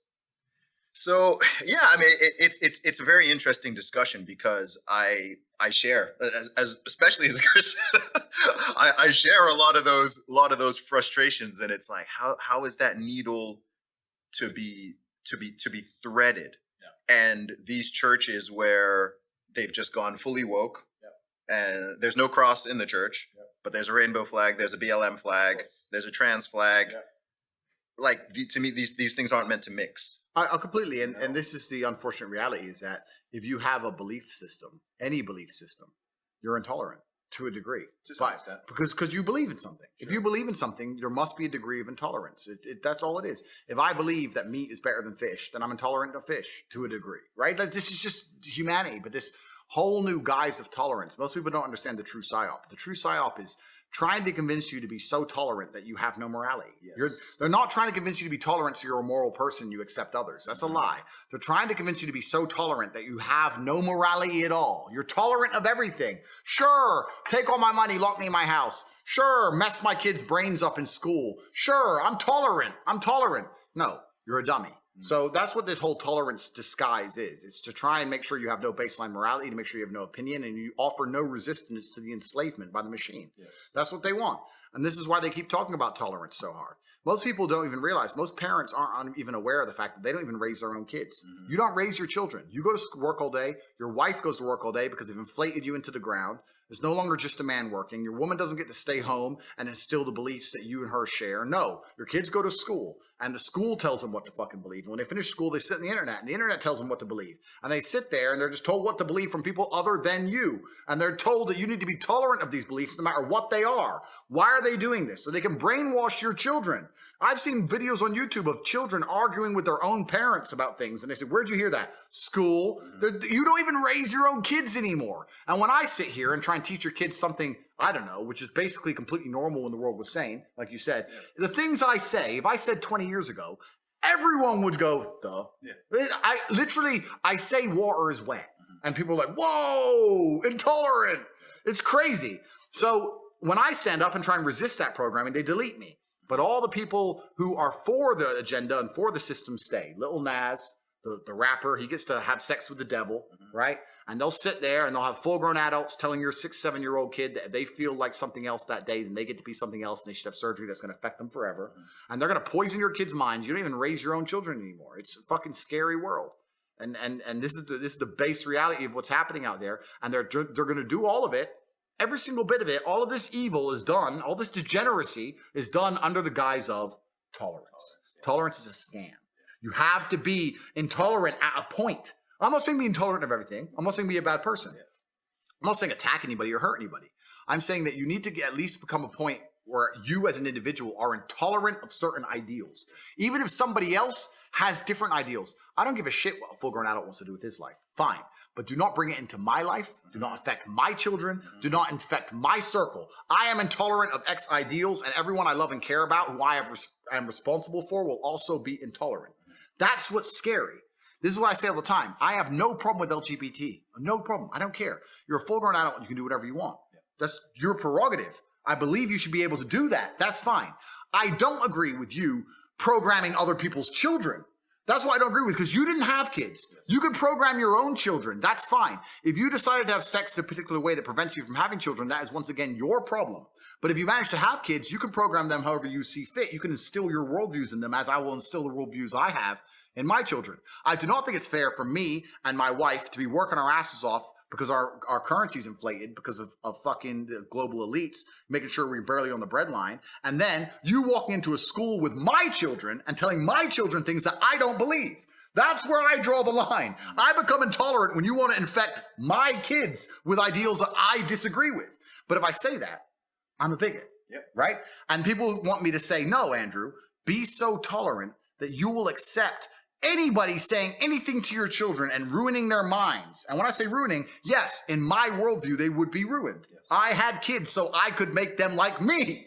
I look after them. I pay for them. I will raise them to be like me. That is my prerogative. And this is the whole thing behind tolerance. Tolerance in and of itself, the whole reason they push this, the whole reason they're so fucking desperate for people to become tolerant is because they don't want you to resist and become to a point where you stand up and wake up and say, no, that is unacceptable. Yes. And that's the scam of it. Yeah. Tolerance is only a virtue up to an extent. And then beyond that, it's a vice. Yeah. It's cowardice. It's cowardice. Yeah, it's cowardice. And the truth is, it's not tolerance unless it's two-way. Yeah. It's not tolerance. We talked about this on the previous podcast, actually, years ago. It's not tolerance unless it's reciprocated. So we see people are not, I love the fact that, due to our inclusion policy, we need to exclude Tate. Yeah. Right? Yeah. Due to our diversity policy, we need to shut down that opinion. Yeah. Due to our, our tolerance, we need to be, it's why actually the concept is actually called repressive tolerance. Yeah. I like that. Yeah. Repressive tolerance. It's a far leftist term. That's actually the strategy they use. Yeah. It's called repressive tolerance. So they only tolerate what is within their sphere and are hyper intolerant, but then they'll be preaching using the word. And so it's actually a very effective. The leftist idea of tolerance, the leftist idea of diversity or inclusion is everybody who looks different but thinks the same. But if you don't think the same, then they become the most intolerant people on the planet instantly. Right? So you're right. It's not reciprocating. It's all a fucking scam. And it's dangerous. The problem we have, the reason they're going to try and kill me sooner or later is because I'm inspiring people to stand up and say, no, I'm intolerant of this idea. I'm sorry. You can go do it. That's fine. I wish you the best. I don't wish you any harm. I think you're a sovereign individual who will make their own choices, and I hope you live a long and fantastic and beautiful life. But me, my people, my family, my team, we're intolerant of X idea. Leave us alone. Sure. That's it. And they see that as a threat because they don't want me to inspire people to think that way. I'm sure you've been asked this question before, but what do you think is the greatest misconception about you? Especially now. Yeah, it's kind of interesting because as a professional, and I was saying earlier, like I believe every single thing about me and every single thing that's happened in my life is my own fault. I accept responsibility for all of it. There are some misconceptions that I kind of understand, and there are also some attitudes about me that I understand why people have them. I know that they're wrong, but I understand why people have them. Like, I'll be honest with you. I understand, and I intrinsically believe one of the reasons why people think I'm such a bad person is because I'm scary. I'm big. I'm aggressive when I talk. I live in Romania. I'm a professional fighter. On my Instagram, run around with guns. I literally think people look at me and go, bad guy. I look like a bad guy. I'd be ignorant. I'd driving my Lamborghini, and I'd be ignorant to sit and say I don't look like a bad guy. Right? So I'm a professional, and I don't approach things emotionally. I approach them very professionally. And I understand there are some people who believe I'm a bad guy simply because I look like one and because they're not capable of understanding my words through the tone in which they're delivered. So I get that. That's the first misconception, is that I'm a bad guy. Because I'm not a bad person at all. I'm actually completely the opposite. I'm the guy, if anybody who is close to me in their life, they have all said this to me at some point, you're the guy everyone calls. It doesn't matter what goes wrong in anybody's life who knows me. It doesn't matter if their bank accounts gets frozen. It doesn't matter if their car breaks down. It doesn't matter if they got kidnapped. Their first and only call would be me. Arrested, me. I'm that guy. Call Andrew, it'll be fixed. Right? So I'm the absolute opposite of a bad guy. I'm the best person someone could possibly fucking know. That's the first thing. So that's the first misconception. The second misconception is that I'm hateful. Everything I say comes from a place of genuinely loving and caring about humanity. Everything I say comes from a place of genuinely trying to make the world a better place. I'm genuinely philanthropic. And if I say something which is deemed intolerant, it's for the reasons we just discussed. It's because I actually believe it's good for humanity as a whole. And there's always an equal and opposite force. And these people out here trying to say you should be tolerant of everything, like we've just discussed, are genuinely the evil ones. I am not an evil person. I'm not a bad person. The last thing I am is hateful. I am a man. And as a man, I'm not going to apologize for having a temper. I'm not going to apologize for understanding my physicality and standing up for my views. I'm not going to apologize for understanding, like I said earlier, if I walk into a place and tell someone to get fucked over a mask, they're going to be afraid of me. I'm not going to apologize for any of those things because I'm a fucking full-grown man. And I'm a man who lives in the real world. But I'm not a hateful person. There's no hate inside of me. Everyone who I'm close to, I love. My family, I love. Nobody close to me dislikes me. And the scariest thing is, a lot of the people on the internet who hate me don't understand that since this massive fame kicked off, let's say a year ago, since I became the most Googled man on the planet, I must have taken 60 to 70,000 pictures of people from the street. And I must have spoken to maybe 250,000 people on the street. And I can promise you now, with God as my witness, I've never had a single negative interaction ever once. Yeah, ever. So these hateful people on the internet are a very vocal minority. because the large contingent of the world, the majority of the populations, have no problems with our ideals, right? Because they know we're right. And they like us. And even if they don't agree with everything we say, they like that we stand up for ourselves and that we articulate our ideas and we take the time out of our day to sit and explain to people what's happening in the world. But you know what else it is? It's that you're honest. We live in this world of manipulation and lies and deceit. You turn on the TV, you listen to politicians. They're just lying. And people don't get mad at that, right? And so even if someone thinks you're wrong or you've reached the wrong conclusion, they know that that's what you actually believe. That's what you think. You'll repeat it. You'll explain it. You're not trying to shut down everyone else who doesn't agree with it. You're happy to talk to them, sit down with them, debate them, whatever it is. And I'm like, I will always respect someone who's like that. Right. Because that's why it's like, cool. Well, there's people out there, we're aligned on a lot of stuff. But there's people out there who I disagree with on a lot of things, but I'm like, but they're honest. Yeah. They're real. Like you won't put a fact in front of their face and they totally deny it. Or they'll say something and I ask, okay, well, why do you think that? Like, I might disagree with how they got there but I'm like, okay, cool. Like, I get I see how you've arrived at that conclusion, And to me, the people who are super deceptive and dishonest are those who are trying to shut down all the conversation, shut down the debate, censor this person, deplatform any idea that does not go you mean along with... Oh, you mean the tolerant ones? The tolerant ones. The tolerant ones want to shut up anybody who has an ideal they don't agree with. Isn't that fun? Exactly. I mean, and the way they've done it now with so-called the science, right? Not to go back into it too much, but it's like, if it's science, you can question it, you can challenge it. In the past, scientists would be like, look, this is my hypothesis, this is what I think. Prove me wrong. Show me how I'm wrong. Let's go through this. Now it's like, okay, this is what we think. Like, we need to censor. Oh, there's another doctor on Twitter. Disagree?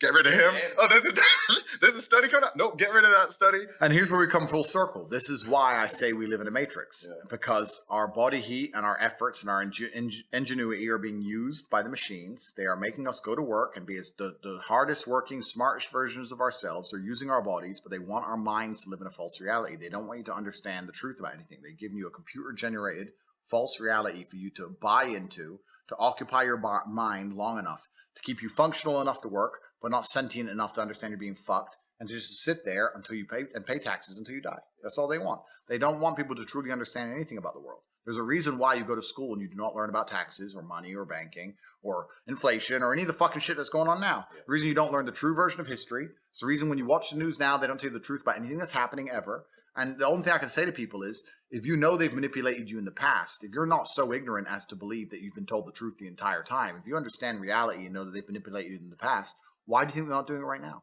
Why do you think they won't do it again? It's all a lie. Everything's a lie. Head to toe, it's a lie. It may be a scary idea, but I promise you, the medical system just proved itself to be fucking corrupt. The judicial system proved itself to be corrupt. The fucking financial system proved itself to be corrupt. The legal system proved itself to be corrupt. Every system you use and live under that is designed to protect you is corrupt.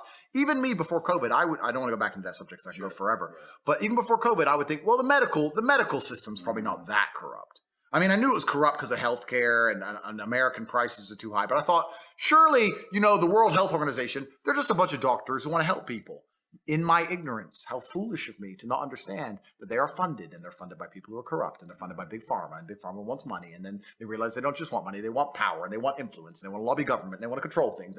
So it's like every single organization on the face of the planet is corrupt. This is why I say to people, I say, listen, and I'm going to say this on this podcast now because I say it on every other one. I would never, ever kill myself. I truly believe they're going to come and they're going to try and kill me on a long enough time frame because they tried to shut me up and I won't shut up. They're either going to try and put me in jail, or they're going to kill me, and I would never kill myself under any circumstances ever. And the reason I say this, and I say this to people, and they go, but what can they put you in jail for? And I'm like, how ignorant are you in your ignorance to believe they need a reason?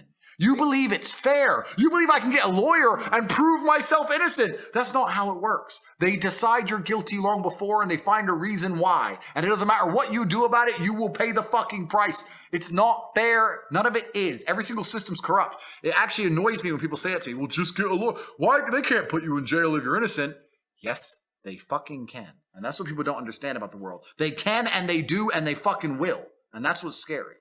I think it's so far removed from most people's reality that they can't really comprehend it. Yeah. Even with the deplatforming and all those, it's too far removed. If you've got a big audience, hundreds of thousands, millions of people on social media, which, I mean, what percentage of the population has that. Yeah, it's true. Right? It's a tiny, tiny sliver. So even to be able to relate to that, or even to understand the impact of it, because some people are just like, oh, it's just Twitter, it's just Facebook, it's just Instagram. It's like, yeah, you have 40 followers, so if you lost your Twitter, it's not a big blow in any type of way, right? You haven't got people out there who you're influencing and you're getting out a message and so on. So I think people just don't understand it because they don't understand what people don't understand is why influence is so important. This is why I'm saying here and adamantly stating that they're going to try and kill me if they're not already thinking about it already, because I know how influential I am, and influence is everything. The reason there is a war right now in regions of Ukraine is so that somebody gets to be in charge and influence the population. He gets to influence how they think. He gets to influence the language they speak, influence the currency they use, influence. There are machines of war and destruction in the fields of Ukraine right now, and thousands of men a day dying for influence. The media machine, the only reason they pump it into every airport and put it all over the TV and convince you to believe in it is so they can influence you. The only reason you go to school is so the teacher can influence your mind. The reason the algorithms of social media platforms decide to show you the videos they show you is to influence you. People say, oh, you had a big following, but that's not enough reason to kill you. Oh, you mean I could influence the world? That's not enough reason to kill me. All they fucking want to do is influence people. It's the number one most important thing on the planet. Influence is all this has ever been about. So when you become the most Googled man on earth and you're influencing people in the opposite direction, it would be ignorant for me to see and not understand. There are people sitting around thinking, how do we make this guy go away? And the answer was cancel me, and they failed. So what's answer two? It's a scary realization, but it's the truth. I know this intimately. It's absolutely not only a bottom line fact, it's a fact. But this is where we come into what we were saying earlier, again, about baseline moralities. As a religious man, I can't sit and lie. I can't sell my soul and ignore my own eyes. I can't sit and tell people things that I know aren't true, because then I'm going to struggle with myself. The battle continues. You either fight against them or you fight against yourself. You have to make a choice. I can't fight against my soul and my heart and my mind. I want them to be on my side, so I must fight against the Matrix. And if they kill me, I didn't kill myself. And that's the end of it. And I'm going to do my very, very best to stay alive. But if they really want you, they'll get you. we need to protect Top G. Do our best. Bro, honestly, something I want to say to you is, I think, as a fellow believer of God, firstly, I'm glad you found God. Thank you. That's actually a major deal. I love seeing people who have big followings and influence speaking about God in a positive light. And I think that whole concept, especially in the West, people have like run away and shied away from it for so long. And I think we're seeing the consequences of that playing out, right? I've joked before that we live in one of the most religious times ever, but one of the most godless, right? People are latching onto all these, they're making up their own secular religions and they're hyping that up. But I believe that God has given you, as you've humbly acknowledged already, an extraordinarily unique set of talents and abilities and eloquence and resources. And I pray that, number one, you live a obviously long and healthy life, inshallah.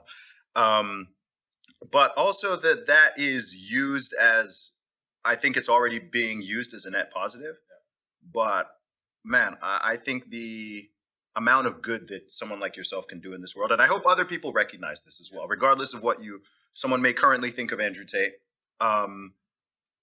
I want people to recognize that.